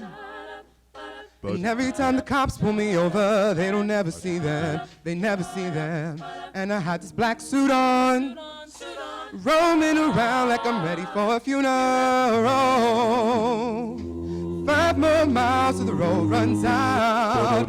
I'm about to dive in the ocean.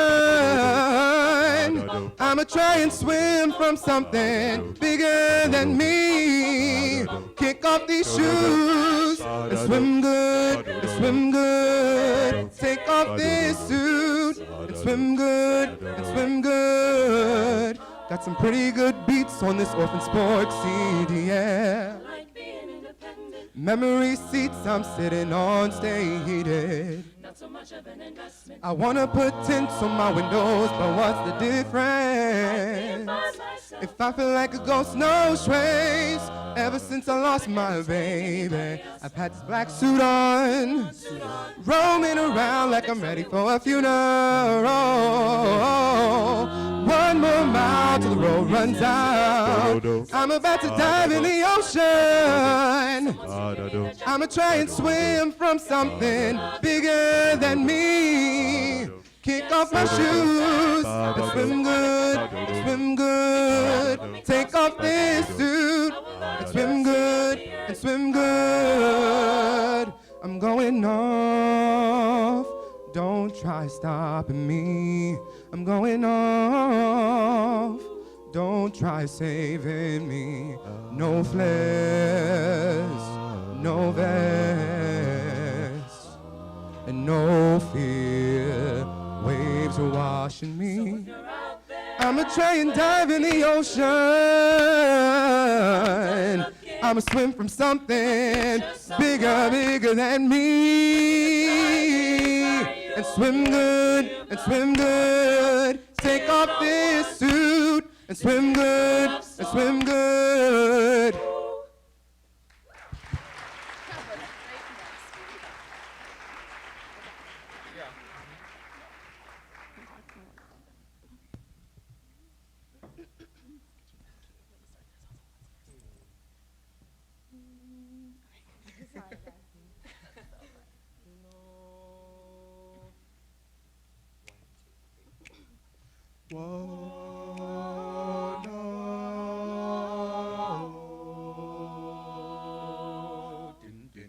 I've been ignoring this big lump in my throat. I shouldn't be crying. Tears were for the weaker days. I'm stronger now, oh, so I say still something's missing. Whatever it is, it feels like it's laughing at me through the glass of a two-sided mirror. Whatever it is, it's just laughing at me, and I just wanna scream. What now? I just can't figure it out. What now? I guess I'll just fight it out. What now?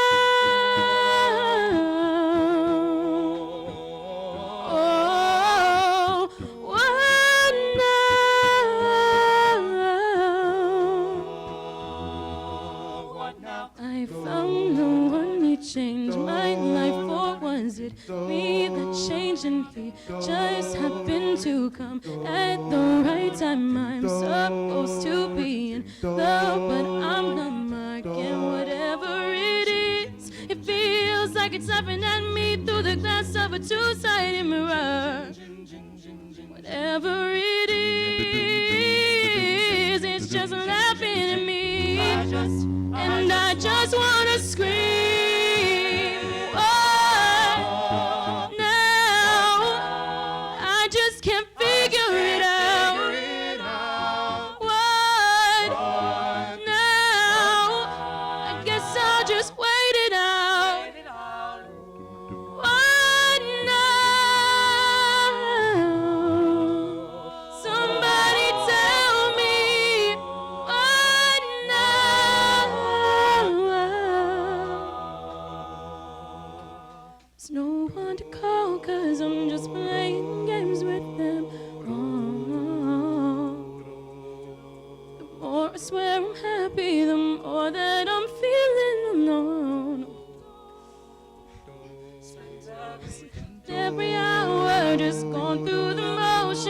I can't even get the emotions to come out. Dry as a bone, but I just wanna shout. Why now? I just can't figure it out. Why now? I guess I'll just wait it out. Why now? Somebody tell me why now?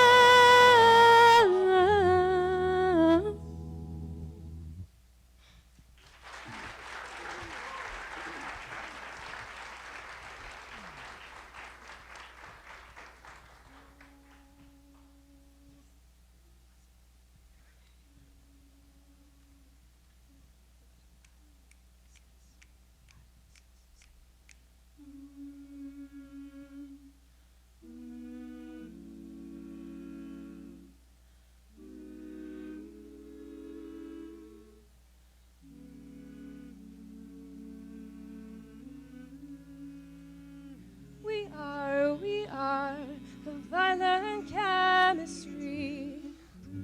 Love has taken us as far as we can reach, but I can't leave. We are imagined ecstasy, holding on to what we used to be, addicted to our memory.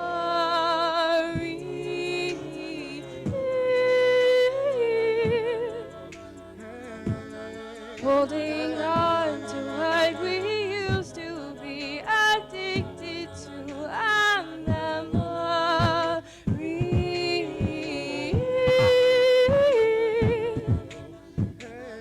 Our memory.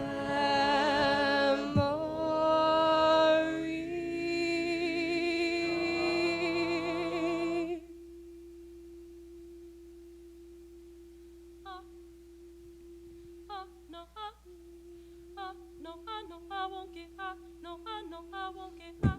No, I know I won't get high. No, I know I won't get high. No, I know I won't get high. No, I know I won't get high. And another one bites the dust. Oh, why can I not conquer love? And I might have thought that we were one. Wanted to fight this war with our weapons. And I wanted it bad. But there were so many red flags. And another one bites the dust. Yeah, let's be clear, I trust no one. You did not break me. I'm still fighting for peace. But I've got thick skin and that elastic heart. But your blade, it might be too sharp. I'm like a rubber band until you pull too hard. Yeah, I'm a snap and I'm a fast. You won't see me fall apart. 'Cause I've got an elastic heart. I've got an elastic heart. Yeah, I've got an elastic heart.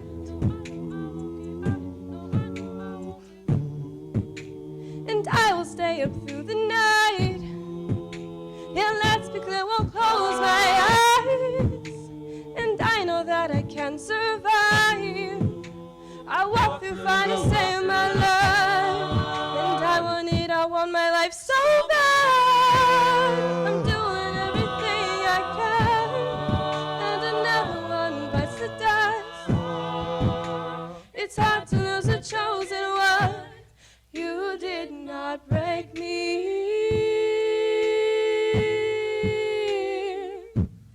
I'm still fighting for peace.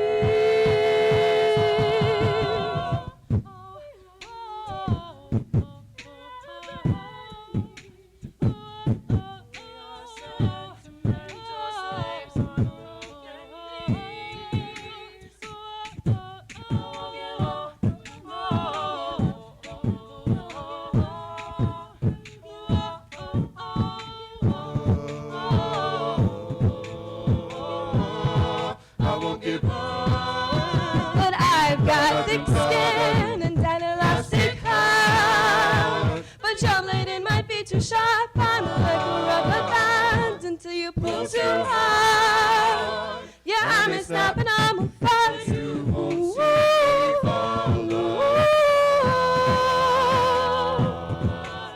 Cause I've got elastic heart. I've got an elastic heart.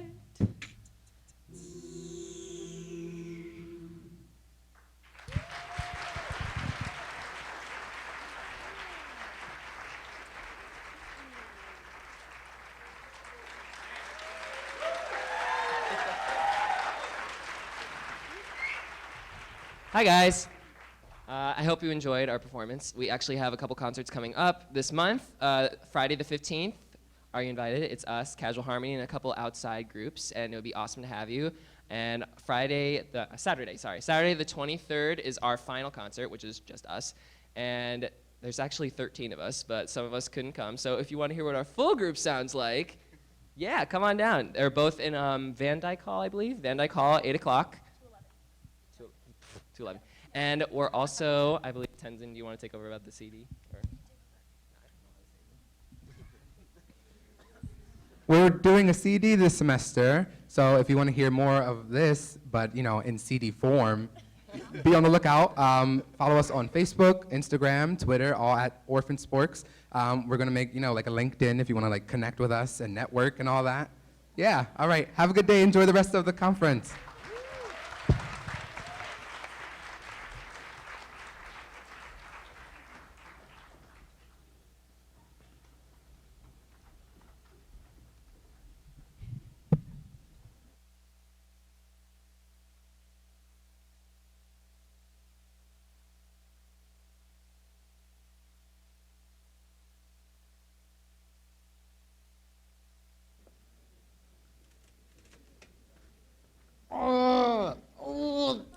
Orphan Sporks, give it up for them one more time. Okay. I would quit all my day jobs. Okay. All right, so we're gonna pause again right before we get started, and we have a message from some of our team members about a raffle. So stay tuned.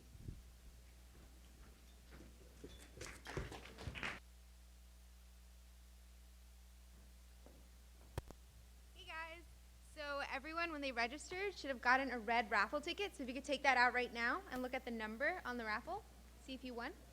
Just take a second to take that out. Okay, cool. Okay, so we have tote bags with t-shirts of TEDxRutgers and gift cards to Harvest Moon, a restaurant on campus. That's awesome. So Hanifa's going to read out the ticket numbers. Okay. So the first one is 506. 069. If that's you, come up to the stage and we'll give you a bag. Anyone? Okay, come on. Awesome.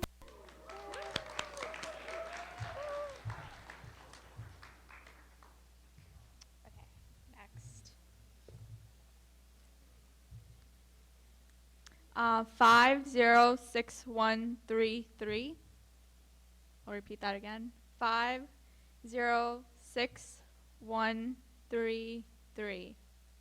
Anyone? No? Just pick another one. Okay. 506009. No. Yeah.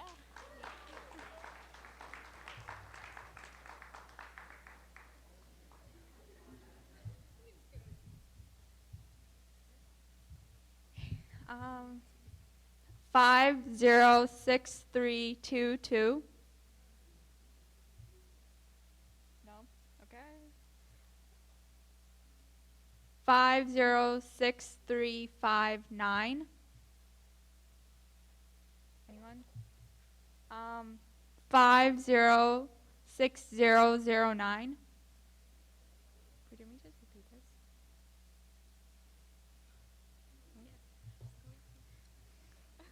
506142. Okay. Well, this is fun. 506383.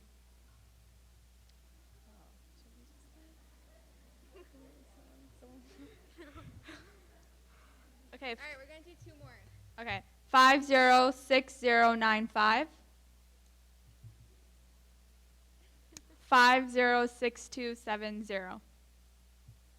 Okay, so we're going to keep these with us, and then after the next 4 speakers, we're going to raffle them off again with new numbers. Thank you guys so much.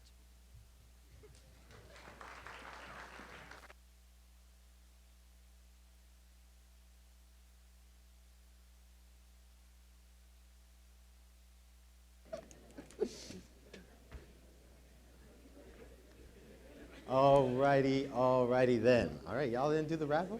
Okay, so this next part of our day is called chasing tangents. Okay, so if you guys were in math class, you know a little bit about calculus. Now in calculus, see everybody's going along the curve and it's all good, but a tangent is that point on the curve where the line just goes, okay, I'm over here now. All right, you guys weren't paying attention in calculus class?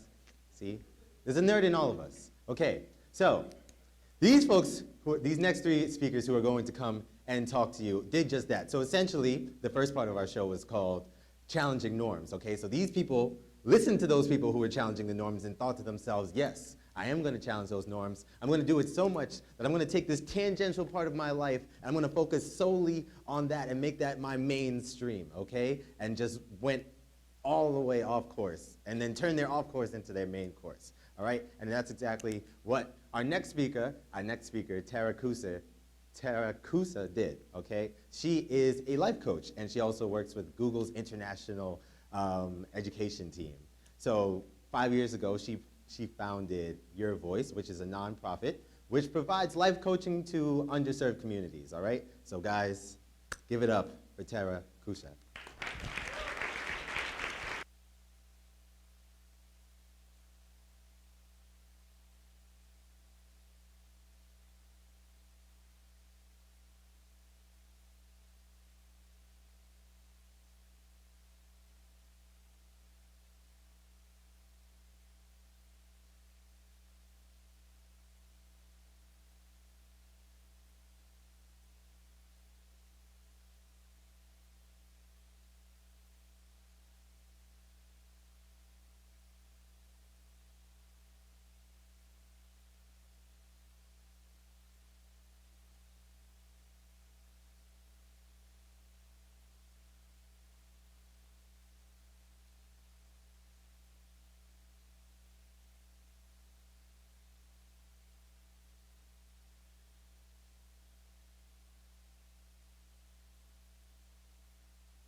Can you hear me now?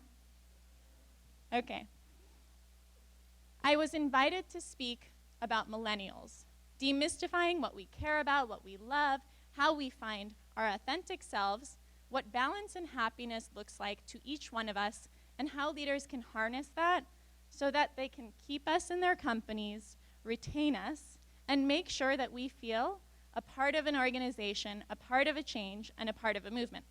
The 2 questions I was asked before I spoke was to bring my full self to the table, and second, to make sure that the audience understood what balance and bliss meant to me. More specifically, to the 15,000 people that I've been researching for the past 5 years with my nonprofit, Your Voice.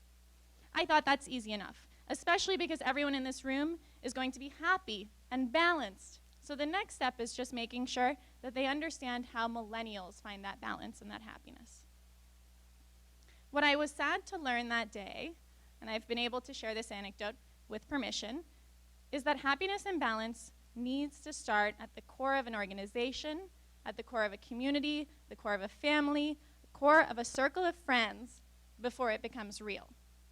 I can stand on a stage and I can give you 15 tips, 5,000 tips, 1,472 tips that Google will suggest to you for finding balance, for finding mindfulness, for being yourself, for being authentic, and none of those matter if you can't do something with them. They don't matter if the 10 people sitting next to you aren't supportive. So look on either side of you for 1 second. Wonderful. Make eye contact, that's important. Maybe say hello if you don't know the person that's sitting there. You've been together for a few hours. Great. I love the laughing and I love the giggling. That makes me so happy. That's a part of why I wake up every day. My day job is at Google. I love my day job. It's a phenomenal company. I also am very focused on how people find happiness, balance, bliss, and ultimately their authentic selves. When I was asked to give that speech last year, I was told I could wear whatever I wanted. And I took them up on it. That morning I woke up and I wanted to go to a yoga class. I wore neon spandex pants to a room full of consultants and bankers, all of whom were in black suits, one gray suit, and I made sure to make friends with the gray suit because I thought there's something in that man that might be a little bit different, a little spunky. I spent an hour talking about different ways to foster balance and happiness, and I restructured the talk as I was speaking because my baseline was that the entire room was already happy and balanced, and now we just need to learn how to help people in their 20s and 30s do that too. I am phenomenally excited that this room of Rutgers students, faculty, staff is happy, balanced. You should be. I think it's the best institution on the planet. I have no bias. I did not attend this university. That's a joke. I did. What I want to share with you today are 5 or 6 small tips on finding balance and bliss. You might need them now. You might never need them, ideally, but they should be helpful to you, your communities, your friends.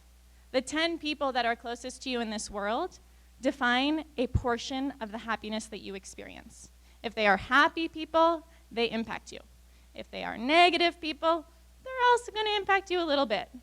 That great 40% that we were talking about earlier today, that's yours to decide on, yours to influence. Number 1, has anyone read The Hitchhiker's Guide to the Galaxy? Great. I am a science fiction buff, guru, lover. Number 1, or number 0 as I like to call it, is do not panic. It's written across The Hitchhiker's Guide to the Galaxy in capital letters. If you don't feel as if you're in a happy spot or a balanced spot or a blissful spot, that's not the end of the world. A lot of the tactics we're going to talk about in the next 10 minutes are simple, they're easy to implement, they're fast, and they change your life. Number 1, think about being here now. How many of you have a cell phone? Everyone? Me too. I got one a few years ago. My company made me because I work on them. Every person has an attention span that lasts roughly 10 to 13 seconds. The people who have attention spans that last just a little bit longer, 16 to 20 seconds, are considered slightly more mindful compared to their counterparts, compared to the other people in the world around them. Mindfulness, as studied by the National Institute of Health in the United Kingdom and by Harvard University, has a number of positive benefits, ranging from increased productivity, self-awareness, increased imagination, fewer incidences of mental health issues, all by being present in your current moment. The very first tip that we provide anyone in our trainings, anyone in our coaching, is to be present, to be here now, and to make sure that you have a mindful community around you. Turn off your phone when you're at dinner with your friends. Look at someone in the eye when they're speaking to you. Make sure that you give that human feel. The human is essential, it's important, and it will help you grow. Next, standards and values. How many of you have standards and values that you live by? I love this room. This is my favorite day. Great, so you all have standards and values. 90% of the American population does not have standards and values. Of the 10% that identify as standards and values in their lives, only 10% of that 10% writes them down. What does that mean? It means if you have the standards and values in your head, they might be a little nebulous. They're going to change when you meet different people. They may or may not even be relevant and top of mind when you come back to them in a few months. How many of you have them written down somewhere? Fantastic. Fewer. That is the first thing we recommend anyone do. Your standards and values define who you are, what's acceptable, and what you're willing to deal with, whether it's at work, whether it's at home, whether it's with your significant other, your best friends. Those standards and values become empowering to each and every one of you. I have all sorts of them. I would be embarrassed if I listed all of them, but they range from what types of clothes I wear to how I communicate with people to how effective I am when I'm in groups or what I do with technology when I want to be engaged. How many of you have found a flow state? A moment where you say, I'm really excited, everything's going well, I'm creative, I'm happy, I'm jazzed. You're 35% more effective if you save that space for something that you want to do, something that you know you want to get done, that you want to be productive with, that you want to be engaged with, whether it's family, friends, work, any part of your life. If you're in a flow state, you have a little bit more of a chance to have an impact and to shine. Of the people you've seen on stage, a lot of them probably figure out a way to find that flow, to capture it, and to say, dear world, from 7 to 10 a.m., I work really, really, really well, and no one's allowed to bother me. And for you guys, maybe it's, I don't know, 11 to 3. I don't know what your schedule is like in the mornings. But take a chance to find that space and to defend it. The next item that we have on our list is a little bit zany. It's called orbiting the hairball. Gordon McKenzie has a concept that I love. He spent 30 years as a creative director working for Hallmark, developing cards. And his concept was simple. Every institution that you work for, learn at, or governs you, has some pieces that are like a hairball. They're not ideal. You cough them up, you spit them out, you don't think about them again. But the same institutions, the communities, the schools, the companies that you work for, are also immense places of positive energy, exciting energy, and spaces where you can learn and grow. So, for 30 years, he says, he orbited Hallmark. He created his own team, his own space, and made a place where he could be mindful and his authentic self. His team had different types of desks, they had different ways of engaging with people, they had essentially a criteria that was unrelated to the larger company they functioned within. Every institution that you are in right now or in the future can work for you. The last piece of advice that we give to every single person that we go through training with, personal branding exercises with, is to do you. It sounds really simple. It is really simple. Authenticity matters and counts. If I stand on this stage and try to talk about neuroscience, I will fail. Not only will I fail, you'll be bored, probably highly bored and unexcited by everything that I say to you. If you pick the topics and the areas and the parts of your life that matter to you, everything becomes easier. Do what you like with your work, with your family, with your friends, with the people that are influential and exciting to you. Find the mentors, the teachers, the gurus, the meditation experts that give you some piece of your life that you didn't understand before and help you hone in on that and refine it. If you're at Rutgers, find the professors that are phenomenal, find the people that are exciting. And finally, this one I think has come up as a theme throughout the day. Reflect and be grateful. So when you write in a journal at the end of a day for exactly 15 minutes, whether you write something really happy or really sad, your effective rate and productivity rates for the next day go up by 22%. By writing for 15 minutes. You don't even have to write anything important. You could just scribble for 15 minutes. And studies suggest that you'll be more effective and more insightful when you appreciate that part of yourself, letting out your emotions, or reflecting on really cool parts of the day that you've been excited by.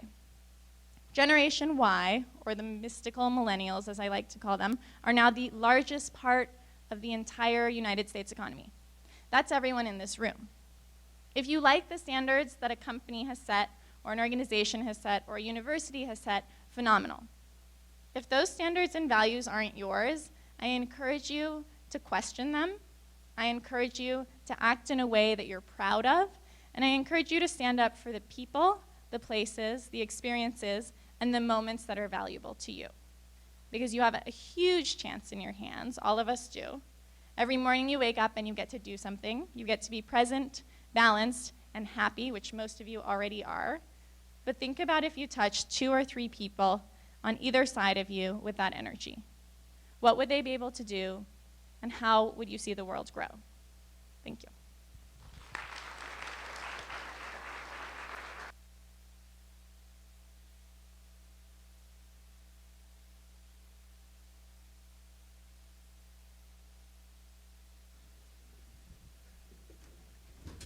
Oh yeah, give it up for Tara. Give it up for Tara. All right, all right. Okay. Yes, mindful. You gotta be wherever you are physically, you gotta be there mentally too. It helps, it helps. Okay, so I'm really excited to tell you guys about the next speaker, Nuran Shihata. She's just a really, inviting and bubbly personality, okay? Like there is no time that you're gonna feel bad while you're listening to this woman talk, okay? So, what's special about Nuran is that she's the next winner of the Speechcraft event that we had last semester. She performed and was amazing then, talking about the importance of being loud when you need to be loud. But tonight she's gonna tell us about the power of storytelling and rerouting how we tell our stories through digital storytelling. Nuran is the founder of the Wojabi Project, which allows digital storytelling to highlight minority women and accomplished minority women and everyday minority women through digital art. Okay, so here is Nuran Shihata.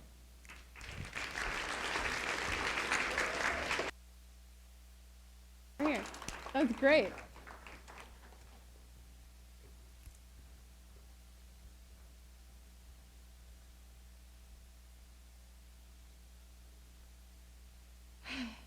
It's been a long day.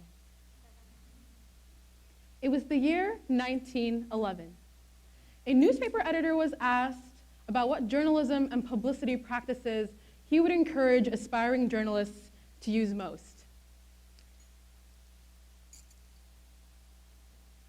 Use a picture, he said. After all, it is worth 1,000 words. Decades later, this saying has evolved into the phrase we all know and love. A picture is worth 1,000 words. But now, in this day and age, it is more than just a simple phrase. It is our reality. 2 years ago, I saw a picture. I've seen many, but it was one of them. And that picture changed my life. To me, it really did speak 1,000 words. In fact, some of those words were plastered on the photo itself. It was an infographic conducted, and it reflected a study conducted in 2007 in the UK on the media representation that Muslims experienced.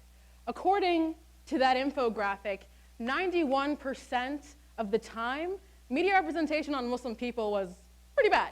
It was negative, as you can see. And Muslim women, they had the shorter end of the stick. For them, oftentimes when they were represented in the media, the chance that they did get represented in the media, they were often found to be victimized. They had their appearances overanalyzed and their accomplishments, lucky enough, overlooked. And they also were just made to be very uniform, bland, one-dimensional representations without personality whatsoever. Needless to say, at the time when I had seen this photo, it was 2014. So looking at it, I was like, this must be outdated. It's been 7 years since the inception of this infographic, and so the world must have become a much better place in 7 years' time. Am I right?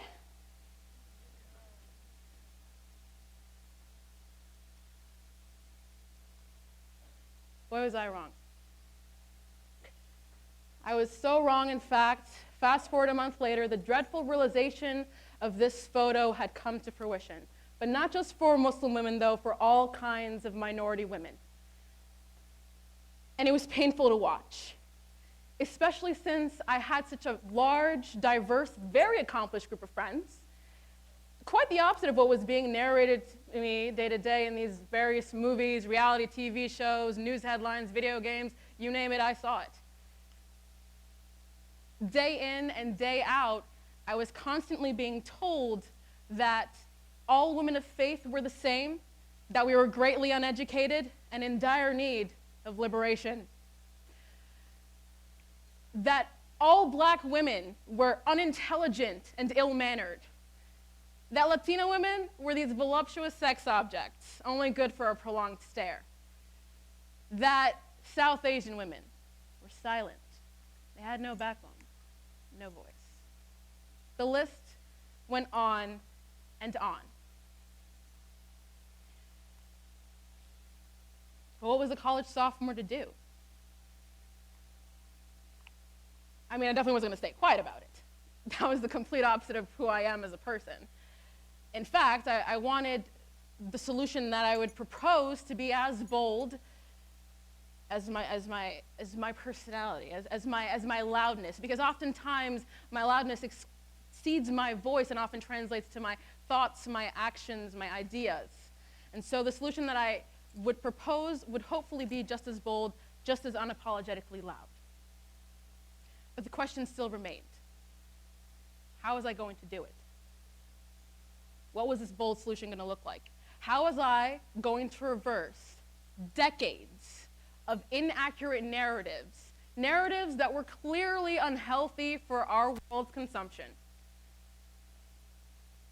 A world that on average consumes 9 hours of media a day, a world with shortened attention spans, a world with dropping literacy and reading rates. As you can see, I was not given much to work with. But then it hit me. My 3-word, 17-character answer. Seeing is believing. You see, if I were to come up to you and tell you that Muslim women were cool, and they're not oppressed at all. They do cool things all the time. In fact, great things for the world. But all you saw day to day was this. It would be particularly difficult for you to believe me. Nearly impossible, in fact. But what if I showed you this?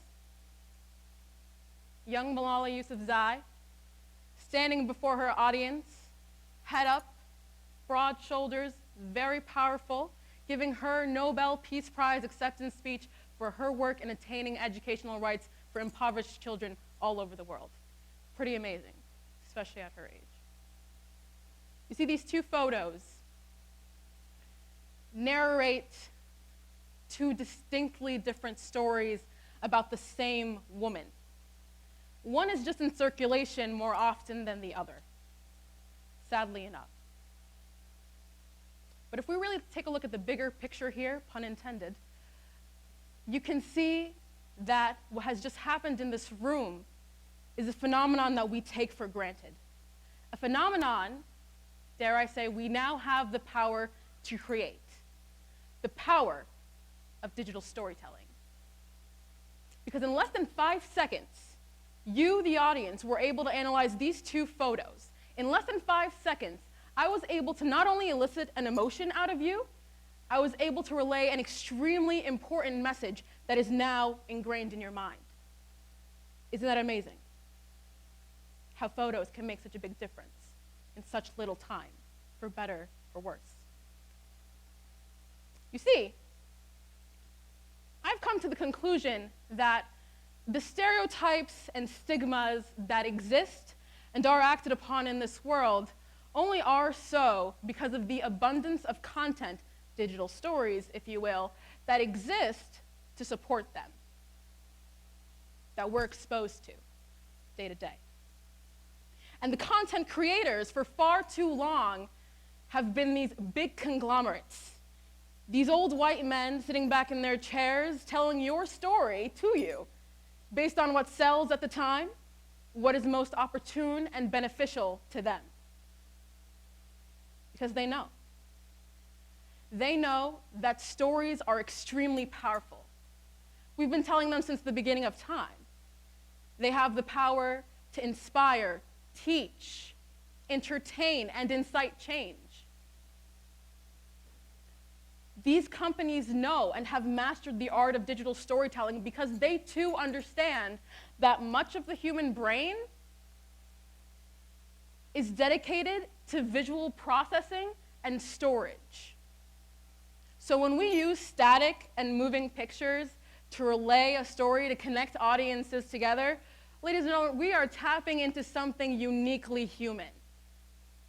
Something with the power to both break and change the world. But what does this mean for us? It means that with the advent of smartphones, social media, the internet, and different publishing platforms like YouTube, there has been a significant change in the power dynamic. The reimagination of the storytelling landscape, the democratization of the act itself. Storytelling is no longer this, or just this. It's this. This is me telling my friend that I failed my music theory exam. This is my friend in Afghanistan telling me about her time with refugees via Snapchat. Is on her story, yes.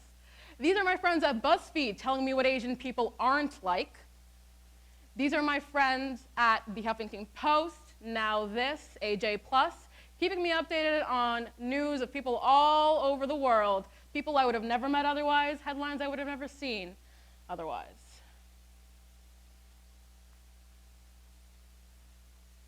But here's the best part of this story.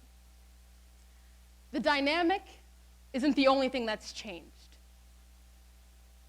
Because as you can see, storytelling has greatly evolved.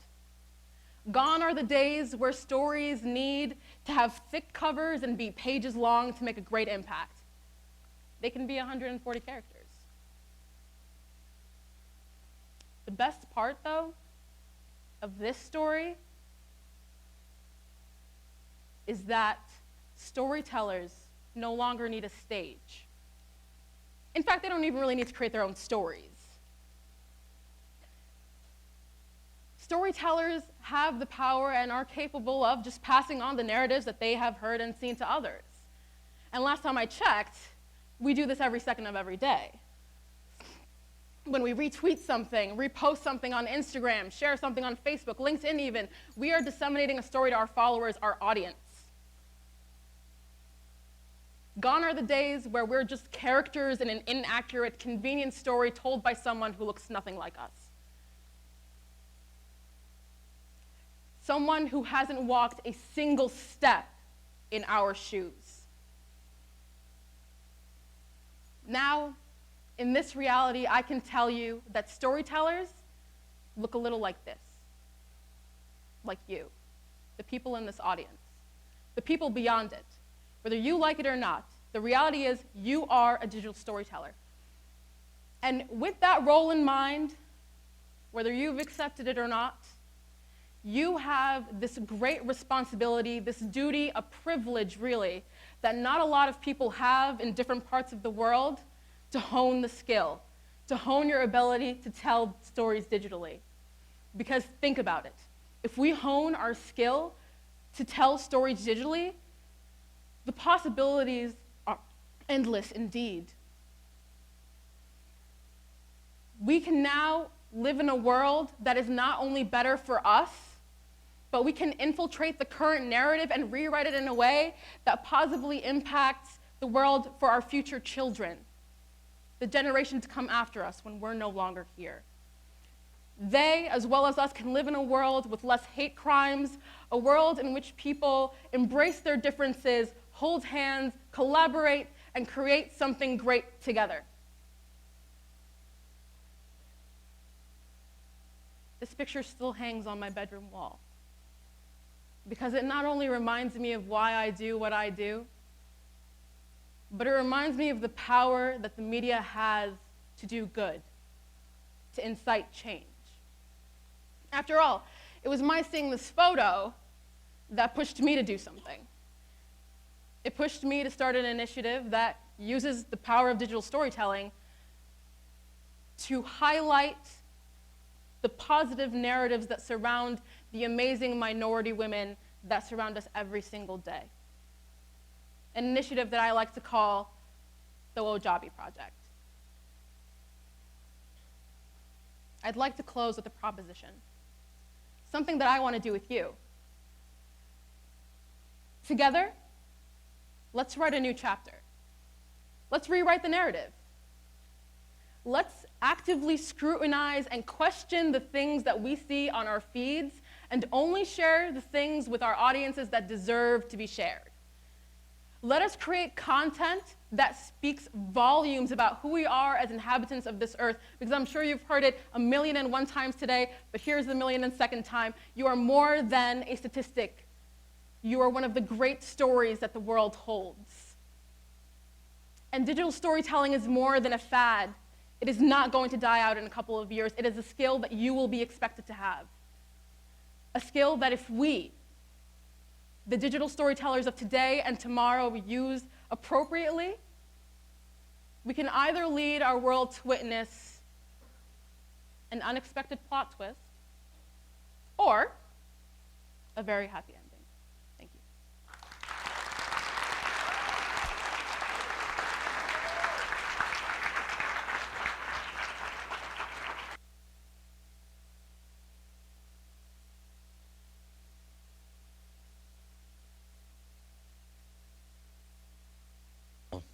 No.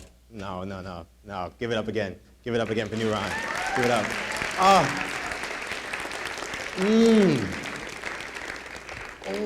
that felt so good to hear. Oh, so empowering. We are the storytellers. No, it is like an age-old American thing. Like, what did we fight for in the Revolutionary War? We said, no taxation without what? Representation. But how can you represent folks if all the representation is misrepresentation of all the narratives? It's so crucial. It's so dangerous. Oh, it's so good. Thank you, Niran. Okay, wherever you are. Okay, now, I know what you're wondering. How much more crooked can Michael's bow tie get? Don't worry about it. So, what we're going to do right now is we're going to take another leap into the world of YouTube, like we said, digital narratives, no digital art. Okay, so we're going to watch another TEDx talk about being bionic.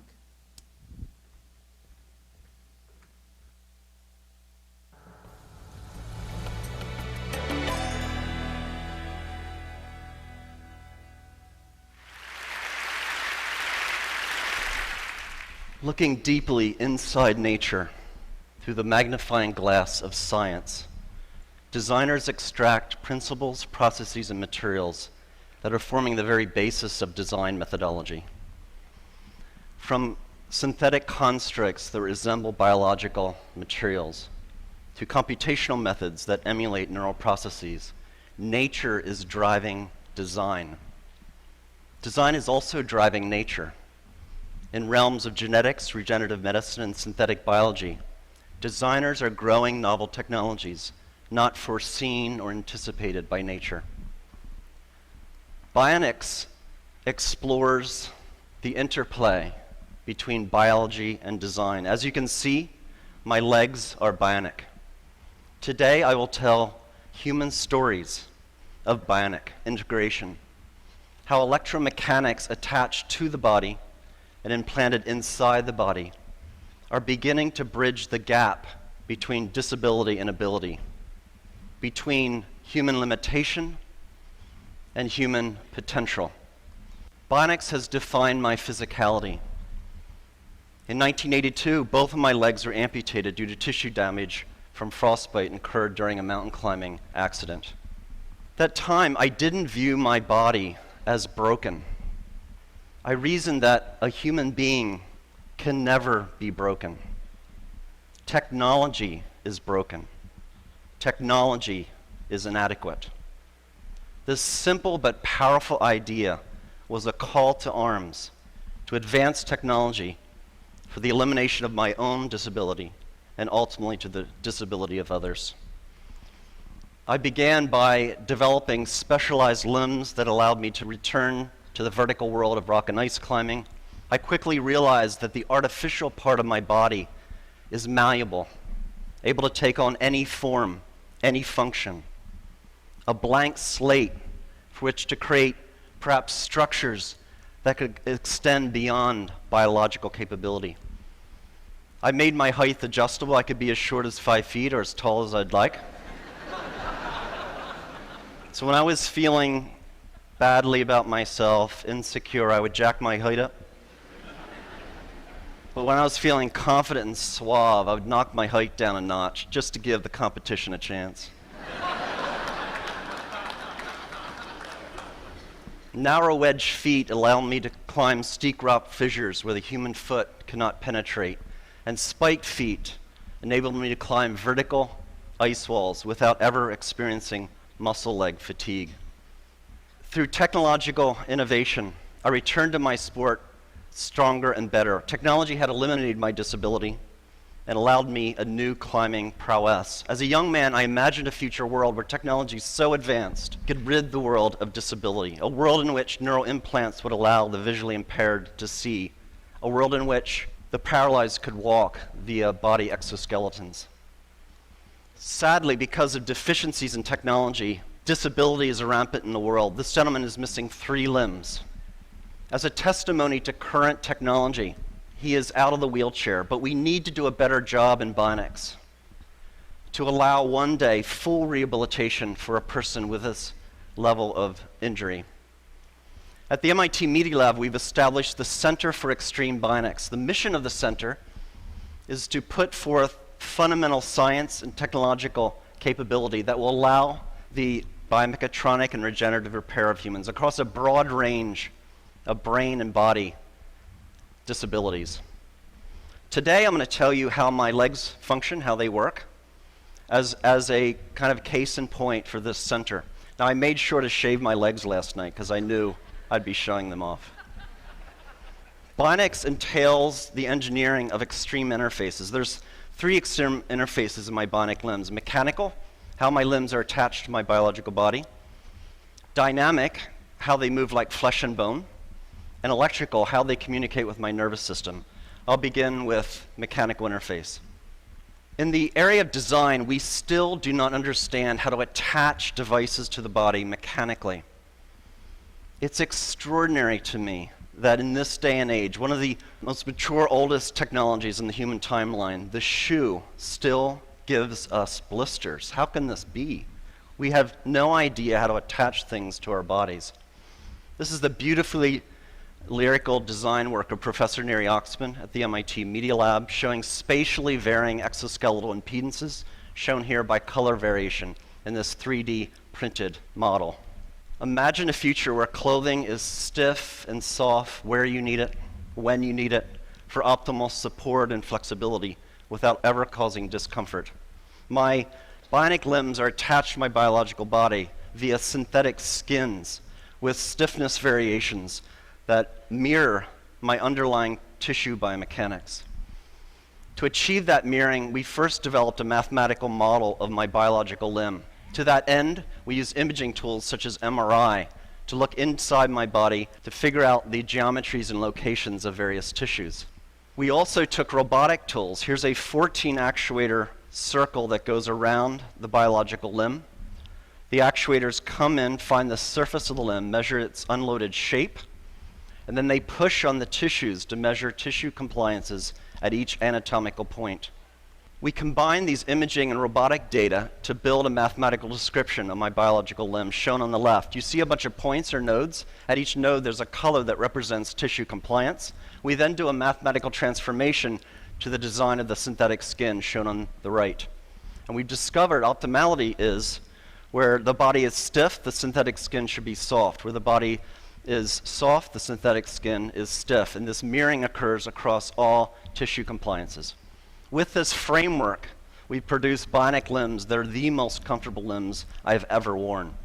Clearly, in the future, our clothing, our shoes, our braces, our prostheses will no longer be designed and manufactured using artisan strategies, but rather data-driven quantitative frameworks. In that future, our shoes will no longer give us blisters. We're also embedding sensing and smart materials into the synthetic skins. This is a material developed by SRI International, California. Under electrostatic effect, it changes stiffness. So under 0 voltage, the material is compliant. It's like floppy like paper. Then the button's pushed, the voltage is applied, and it becomes stiff as a board.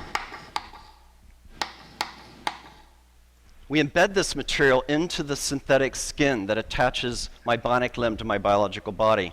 When I walk here, it's no voltage. My interface is soft and compliant. The button's pushed, voltage is applied, and it stiffens, offering me a greater maneuverability of the bionic limb.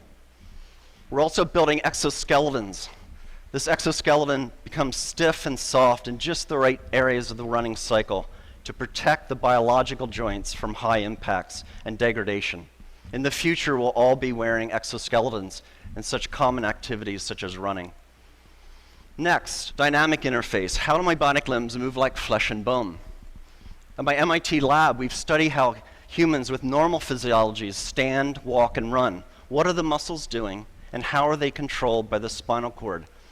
This basic science motivates what we build. We're building bionic ankles, knees, and hips. We're building body parts from the ground up. The bionic limbs that I'm wearing are called biomes.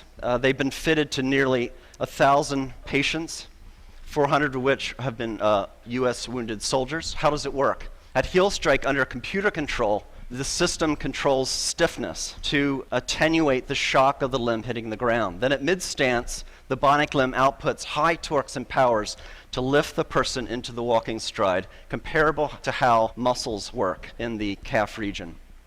This bionic propulsion is very important clinically to patients. So on the left, you see the bionic device worn by a lady.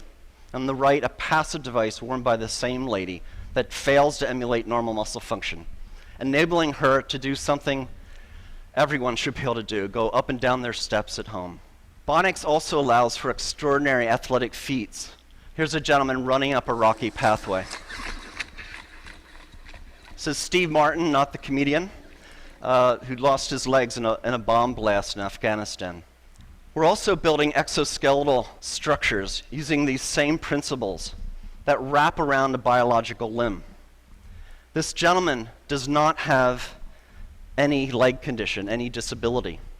He has a normal physiology. So these exoskeletons are applying muscle-like torques and powers so that his own muscles need not apply those torques and powers. This is the first exoskeleton in history that actually augments human walking. It significantly reduces metabolic cost. It's so profound in its augmentation that when a normal, healthy person wears the device for 40 minutes and then takes it off, their own biological legs feel ridiculously heavy and awkward. We're beginning the age in which machines attached to our bodies will make us stronger and faster and more efficient. Moving on to electrical interface. How do my bionic limbs communicate with my nervous system? Across my residual limb are electrodes that measure the electrical pulse of my muscles. That's communicated to the bionic limb. So when I think about moving my phantom limb, the robot tracks those movement desires. This diagram shows fundamentally how the bionic limb is controlled. So we model the missing biological limb, and we've discovered what reflexes occurred, how the reflexes of the spinal cord are controlling the muscles. And that capability is embedded in the chips of the bionic limb. What we've done then is we modulate the sensitivity of the reflex, the modeled spinal reflex, with the neural signal.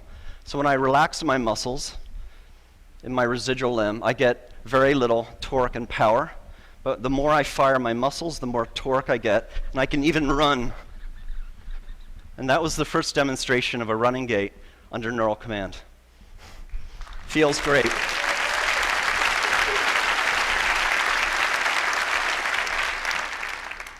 We want to go a step further. We want to actually close the loop between the human and the bionic external limb. We're doing experiments where we're growing nerves, transected nerves, microchannel arrays. On the other side of the channel, the nerve then attaches to cells, skin cells and muscle cells. In the channels of motor channels, we can sense how the person wishes to move. That can be sent out wirelessly to the bionic limb. And then sensors on the bionic limb can be converted to stimulations in adjacent channels, sensory channels. So when this is fully developed and for human use, persons like myself will not only have synthetic limbs that move like flesh and bone, but actually feel like flesh and bone. This video shows Lisa Millette shortly after being fitted with 2 bionic limbs. Indeed, bionics is making a profound difference in people's lives. Oh my God, I can't believe it!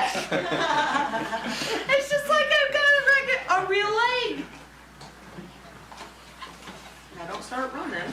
Now turn around and do the same thing walking up. Walk up, get on your heel to toe like you would normally just walk on level ground. Try to walk right up the hill.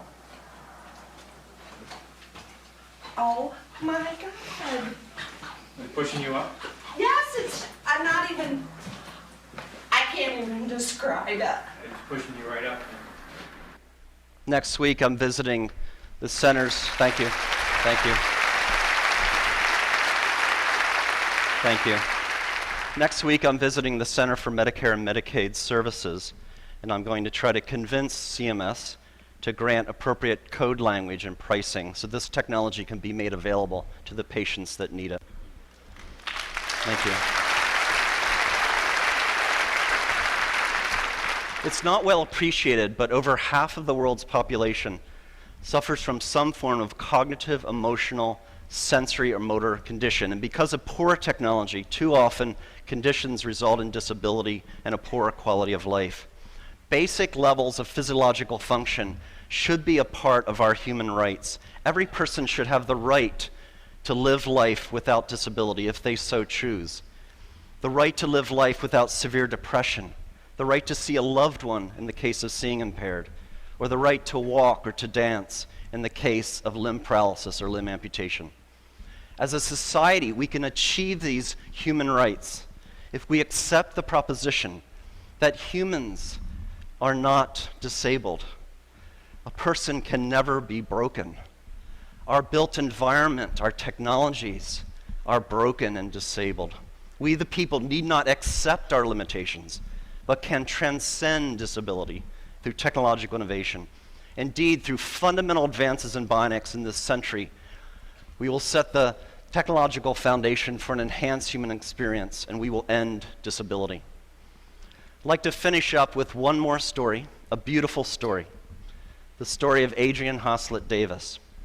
Adrienne lost her left leg in the Boston terrorist attack. I met Adrienne when this photo was taken at Spaulding Rehabilitation Hospital. Adrienne is a dancer, a ballroom dancer. Adrienne breathes and lives dance. It is her expression. It is her art form. Naturally, when she lost her limb in the Boston terrorist attack, she wanted to return to the dance floor. After meeting her and driving home in my car, I thought, I'm an MIT professor. I have resources. Let's build her a bionic limb to enable her to go back to her life of dance. Brought in MIT scientists with expertise in prosthetics, robotics, machine learning, and biomechanics. And over a 200-day research period, we studied dance.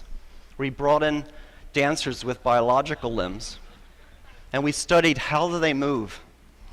What forces do they apply on the dance floor?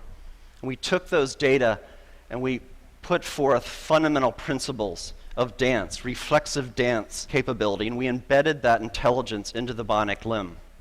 Bionics is not only about making people stronger and faster. Our expression, our humanity can be embedded into electromechanics.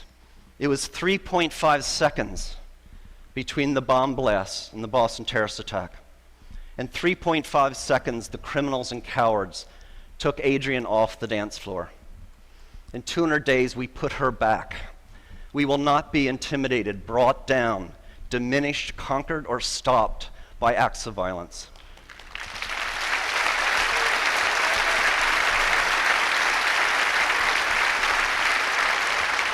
Ladies and gentlemen, please allow me to introduce Adrienne Haslett Davis, her first performance since the attack.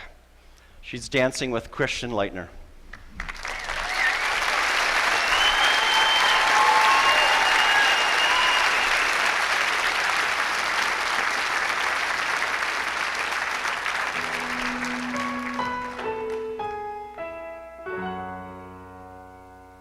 Ring my bell, ring my bell. Ring my bell, ring my bell. Ring my bell, ring my bell. Ring my bell, ring my bell. Sometimes you love it, sometimes you don't. Sometimes you need it, then you don't, then you let go.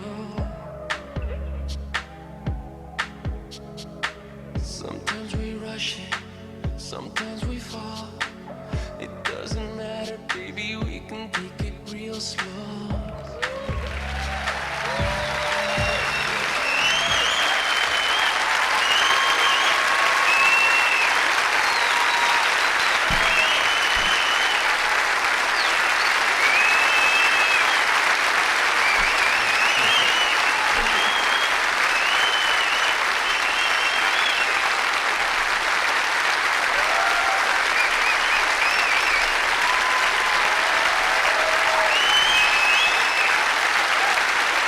Ladies and gentlemen, members of the research team, Elliot Rouse and Nathan Bertartzi. Elliot and Nathan.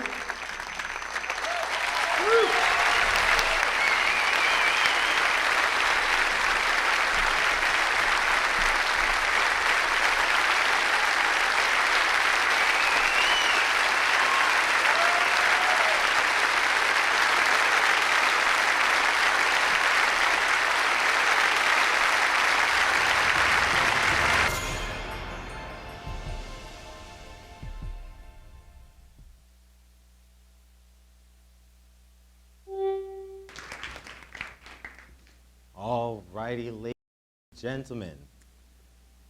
The next speaker coming up to talk to us is the last speaker of the Chasing Tangent section, and also the last speaker of Stories from the Back Row. All right, you guys have been a great audience. The next speaker, it goes by the name of Anand Patel. Now, when I first met Anand, I thought, wow, you have really nice hair. It's really, whew, right there. It's like it's really good. Check it out. Okay, Anand did something that's very near and dear to my heart, and near and dear to a lot of us here at Rutgers. He founded Hidden Grounds, and he did it out of an act of breaking the constant, and it said so in your little pamphlet thingy. I read that. It was a really cool way of wording what he did, and I like that because that really is what being tangential and chasing tangents is about, because you're going with it and then the tangent is just like, ooh, all right, math, right? So Anand, he grew up in India, and then he came to America when he was 14 years old. He got his degrees at the University of Houston and Columbia, and then he went on to found Hidden Grounds, and he's going to talk to you about the power of untapped potential. Okay, give it up for Anand Patel.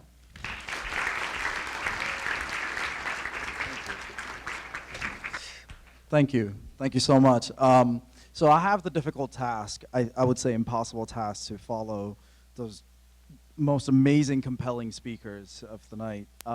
So I just hope that I do justice to the message that I think that we're all trying to give out here. So before I go into essentially my talk, I have a video for you guys, and then we can kind of discuss it.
It just resonates with me so much, and I really hoped that it would resonate with you guys, because I see myself, on top of that slope literally every single day, just waiting there and counting all the variables that are going to impact my decision of either going down the slope or just backing out completely. And what I hope to achieve tonight is that the people that haven't necessarily gone down that slope, that have kind of convinced themselves out of it, I hope that what I'm about to share can kind of change your mind, because when you're going down that slope, it's the best feeling that you can possibly have. So it has allowed me to be worthy of the stage today. So without further ado, I would just like to preface my talk also by saying that I'm not necessarily a professional speaker, nor I'm a motivational speaker for that matter. What I'm here to do today is share a very subjective experience that I've had of founding and operating Hidden Grounds for the past 5 years. So how many of you guys have heard of Seth Godin? By a show of hands. Okay, few, all right. How many of you have heard of the purple cow theory? By the show of hands? Okay, good. So most of you haven't. Good. All right, we can move forward. So here's the deal. In 2003, Seth Godin, who's regarded as sort of the god of entrepreneurship advice, came out with a book called The Purple Cow: Transforming Your Business by Marking It Remarkable. And essentially, to summarize that book, he talks about how if you're just driving down the road in the farm fields, you see just a normal cow, there's nothing exciting about it. You don't stop to take a picture of it, let alone share that picture with any of your friends if you do decide to take that picture. Or if you do decide to take that picture, it's probably because of the view, not necessarily the cow. So what he says is, if you just took a container of purple paint and splashed it all across that same cow, all of a sudden the entire cow is covered with purple paint. That same guy, if he is going to pass by again, he's going to stop, he's going to take a picture of it, and not only that, he's going to share it with every single person on his phone. Because how many times do you come across a purple cow just roaming around in the middle of the fields, right? And what he calls this entire mentality is the remarkable phenomenon. And the message is essentially simple. Whatever you guys decide to do, whatever path you choose, whatever careers, that trajectory that you choose, you have to find those remarkable things to apply. Only then it's memorable to you and to the people that you're impacting. I'll let you in on a little secret. If you guys have heard of Hidden Grounds, we were built on two ideas. One, let's serve everything remarkable. And I know that's a huge task.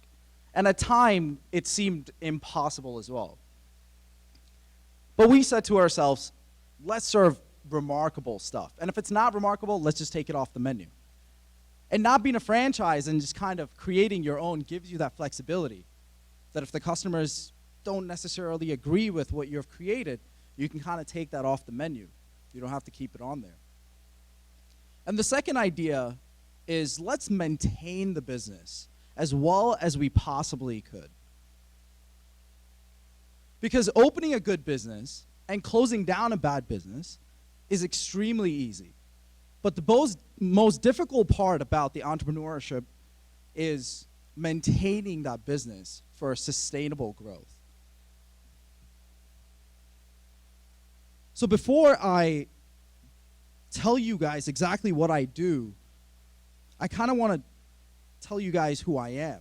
My name is Anand Patel, as Michael introduced me. And I started Hidden Grounds in 2013 with my friend. To be completely honest with you, it was the most impulsive decision that I've ever made in my life. I just remembered coming home from work one day, switching on Netflix, and just watching it for 6 straight hours. Had dinner, went to sleep. When I woke up the next morning, I realized I had done that same exact set of activities for about 2 months. And that was not my idea of a post-graduation life. And I realized if I don't do something about this, it's just never going to change. I'm going to be in this cycle of activities. Sure, small variables are going to change here and there. Maybe I'll watch a different show. Maybe not House of Cards tonight. But essentially, I'm going to do the same thing. 9 to 5, come home, watch a show, eat dinner, go to sleep, repeat the cycle. And what's the creativity in that? What kind of an impact are you really making? What kind of an impact was I really making among the 50,000 other people that were employed by the same company? And so that is when I decided I wanted to start my own company, whatever it was. I didn't even drink coffee. I just wanted to start my own company. Like I mentioned, it was a very impulsive decision. Luckily, it worked out really well for me, but it was a very impulsive decision. I just wanted to change my constant at the time so badly that I quit my job. For 3 months, we traveled to Boston, DC, New York, sat in different coffee shops all day, about 8-9 hours a day, just observing, taking notes, identifying patterns. How many outlets are there? What are people saying? What kind of material they use for their aprons? I mean, every single detail that you can imagine. How many chairs are inside of the shop? And I always had an outgoing personality, so I always went to the store manager and asked him questions that you're technically not supposed to ask. How much money do you guys make? What are your expenses? What are your headaches? Who are your top performers? And all of this information really gave me an idea of what worked really well and what didn't work. It was literally as easy as that. For 3 months, sitting in different coffee shops. I loved it. It was the time of my life. If you can imagine, 4 years spending in corporate, every single day, going into a cubicle, 9 to 5, watching shows, to now all of a sudden, every single day is different. Every single day, you explore a new coffee shop. Every single day, you're drinking something that you enjoy very much now. Talking to people. I mean, that is who I am at this point, right? That is my right situation. I think it was Tara that talked about finding the right situation. That is my right situation. And so, essentially, when we started Hitting Grounds, we wanted to bring ourselves to what we were doing, our culture. I'm Indian, so I wanted to bring that culture as an expression in the decor, in the products. And that became my remarkable. So if you walk into Hitting Grounds, or if you already walked into Hitting Grounds, you see there are a lot of little decorations here and there. And they're all combination of things that either my family has given me, my friends have given me, I have purchased when I went to India. And I think that's what makes it so remarkable, that it's such a unique thing. And every single time I go in there, I feel like I'm home. I literally feel like this is my living room. And that is why you'll see me just randomly starting a conversation with somebody that I just don't know, because you guys are coming into my house. At least in my head, that is what I'm thinking. So I'm serving you chai, right? I'm serving you Bombay sandwiches. In my mind, this is my home. And this is what Hitting Grounds has done for me, is I've found the right situation, and I've made it remarkable by applying me. The second thing that we do really well is maintenance. And when I say maintenance, I don't necessarily mean, doing the same activities over and over again. What I mean by that is essentially this. When you walk into Hitting Grounds, you'll find all the decorations are in the same place every single day for a specific amount of time. And then we'll move them. So every 6 months, there's a cycle of different things that are happening inside the shop without the consumers necessarily knowing about it. And when you guys come in every 6 months, it's different. So every time you come in, it's a different environment. It's a different people. It's a different set of decorations that we have. We use different mugs. We use different coffees. So yes, you're walking into Hitting Grounds, but you feel different every single time.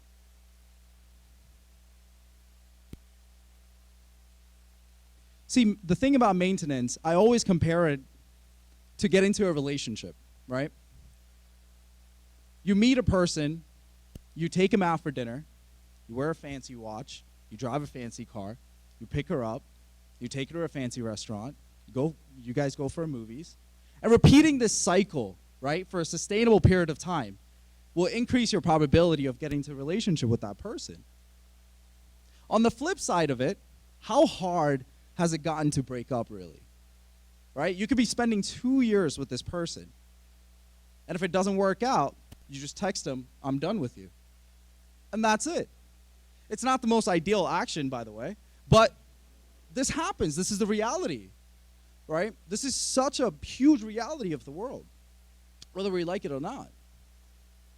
Getting into the situations is easy. Coming out of that relationship is easy. What takes a great character is maintenance of that relationship. You give it your all every single day to increase the standard of your happiness that you established yesterday. The point is to commit yourself through the highs and lows, through the ups and downs of life. Whatever you're going through personally, but when you're with this person, you're giving them your 150%. That is how my relationship is with my shop. Regardless of what happens personally, as soon as I step foot into that door, it's a different person.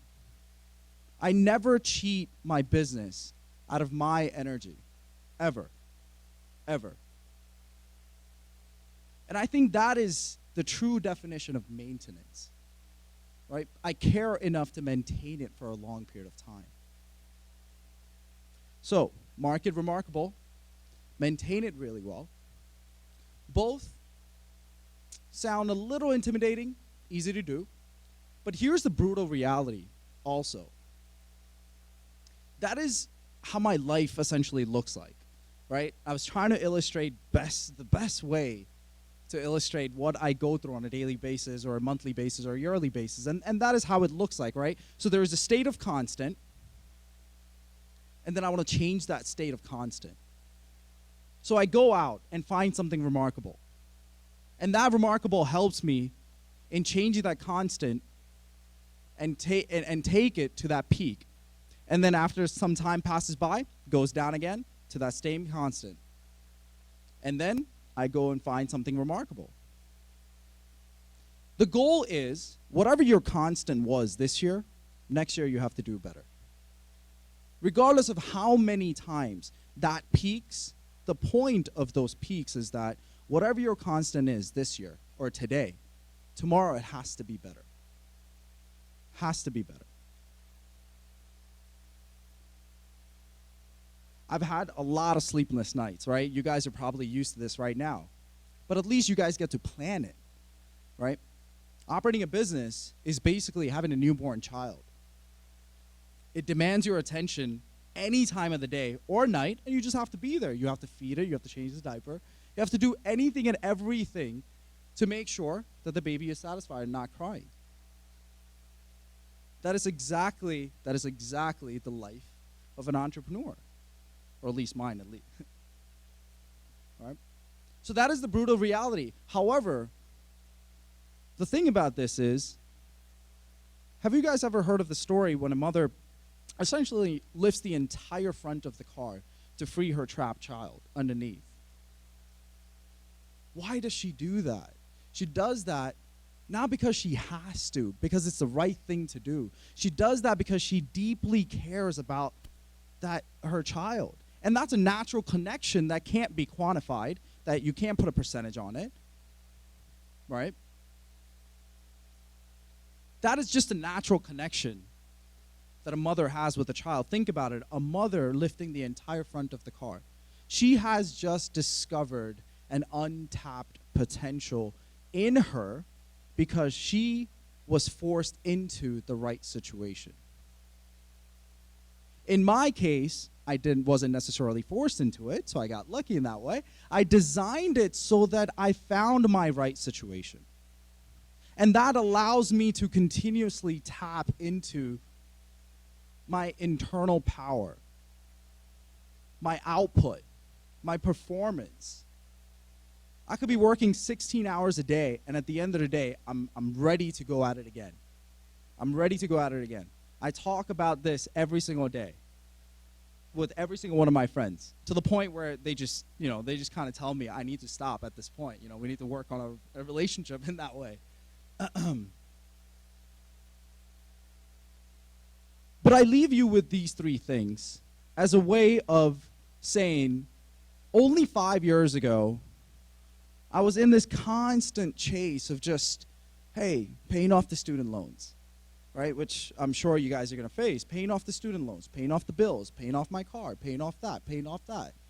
And I made those reasons, justifications as to why I was in the situation that I was at. And I just kind of accepted that. And then what I did was I really sat down and I listed out all the things that motivate me on daily basis. And I really evaluate why I do those things. Why do I do this? Why do I wake up at this hour in the morning? Why do I do these things? And I really try to question things in order to finally stumble upon an answer that I haven't necessarily thought about.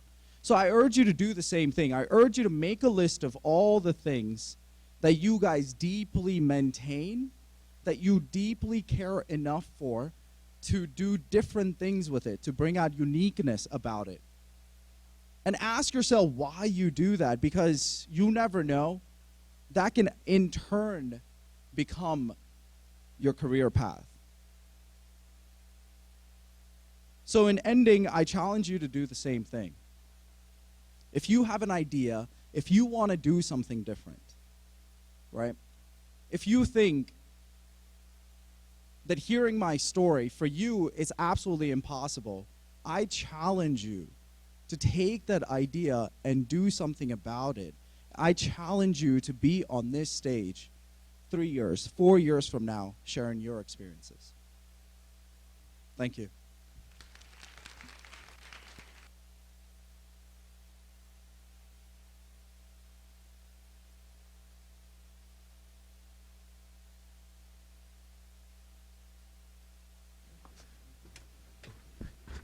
Give it up again for Anand Patel. Okay. No.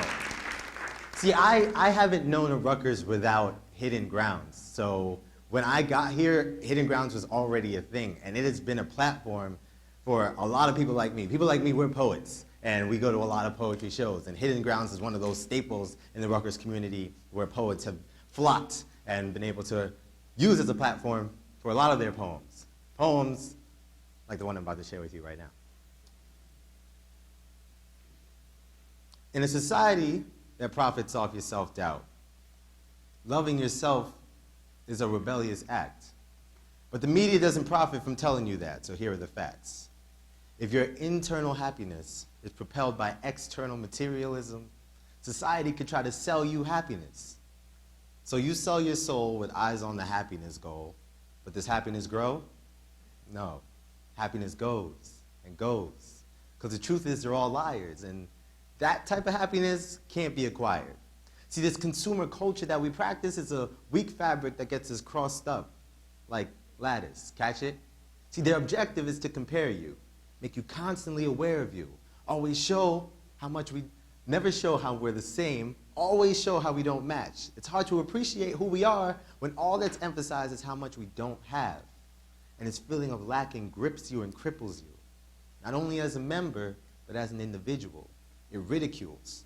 Then, once they make you feel minuscule and like a second-class individual, they plague your Facebook accounts and YouTube videos with greed-enticing visuals like, don't you wanna, Fanta? Everybody wanna, Fanta. You're one of us, aren't you? If you don't, it'll haunt you. So that's what gives me the urge to spread the word. Because maybe this is something that someone has never heard, that nobody is nothing at all, that divided in our value is more likely that we fall. They want us to feel small, so they can use their arbitrary tactics to make us feel tall. See, our battery is self-powered, not capitalistic wealth-powered. We run on self-love and inner beauty, and I see it as my duty to install these batteries into every human movement, See, picture it like a movie where we can define our identities instead of going online trying to Google search and purchase and buy our identities, because we are our identities, physically, politically, socially, and mentally. We can't be boiled down to a marketing scheme. We're not just bullet points for your money machines. No, we're not a pound or an ounce of that. And I hope you feel disgusted if you try to boil us down to that. Because there's power in numbers and honesty and truth. It's the difference between them controlling us every day, and every day to us, there's nothing that they can do. So this is me to you. Motivate yourself. Surround yourself with those who help. Viacom, Time Warner, Comcast, and Fox can't tell you what you need to do. This poem was sponsored by Hope. This poem was not sponsored by Wells Fargo, Nike, Adidas, or Dove Soap. This poem was sponsored by Yes You Can. This poem was not sponsored by No. This poem was not sponsored by Macy's, JCPenney's, or Kohl's. This poem was sponsored by actually achieving your goals. This poem was not sponsored by always doing what you were told. Thank you. All right. All right. Okay. Okay. Ladies and gentlemen, we have made it to the end. We have made it to the end of TEDxRutgers 2016 Stories from the Back Row. You guys have experienced so many great speakers tonight. You guys have been a great audience. I just hope that this wasn't just for today. I hope that what you heard, that a bit of what you heard wasn't just lost and went in one ear and out the other. I hope that you grasped something and that you're going to take it with you. I hope you listened to what Nuran said and understand that we are the shapers of our own realities, just like Dr. Georges said earlier. We can describe our own narratives and we can shape it. We orchestrate what we're doing here, okay? So I hope you take that with you. To our sponsors, thank you so much to our sponsors who helped us put all of this together. You all know who you are. To the TEDx team, you guys, fabulous, most of you guys up here and back there and over here. To the staff, everybody. Just a great day, a lot of stuff. So I hope you guys take all of that with you and you guys have a great rest of your Sunday, rest of your week, rest of your life if I don't see you again. Remember, I didn't really have anything to tell you to remember. So that's it. Have a great day, guys. Goodbye.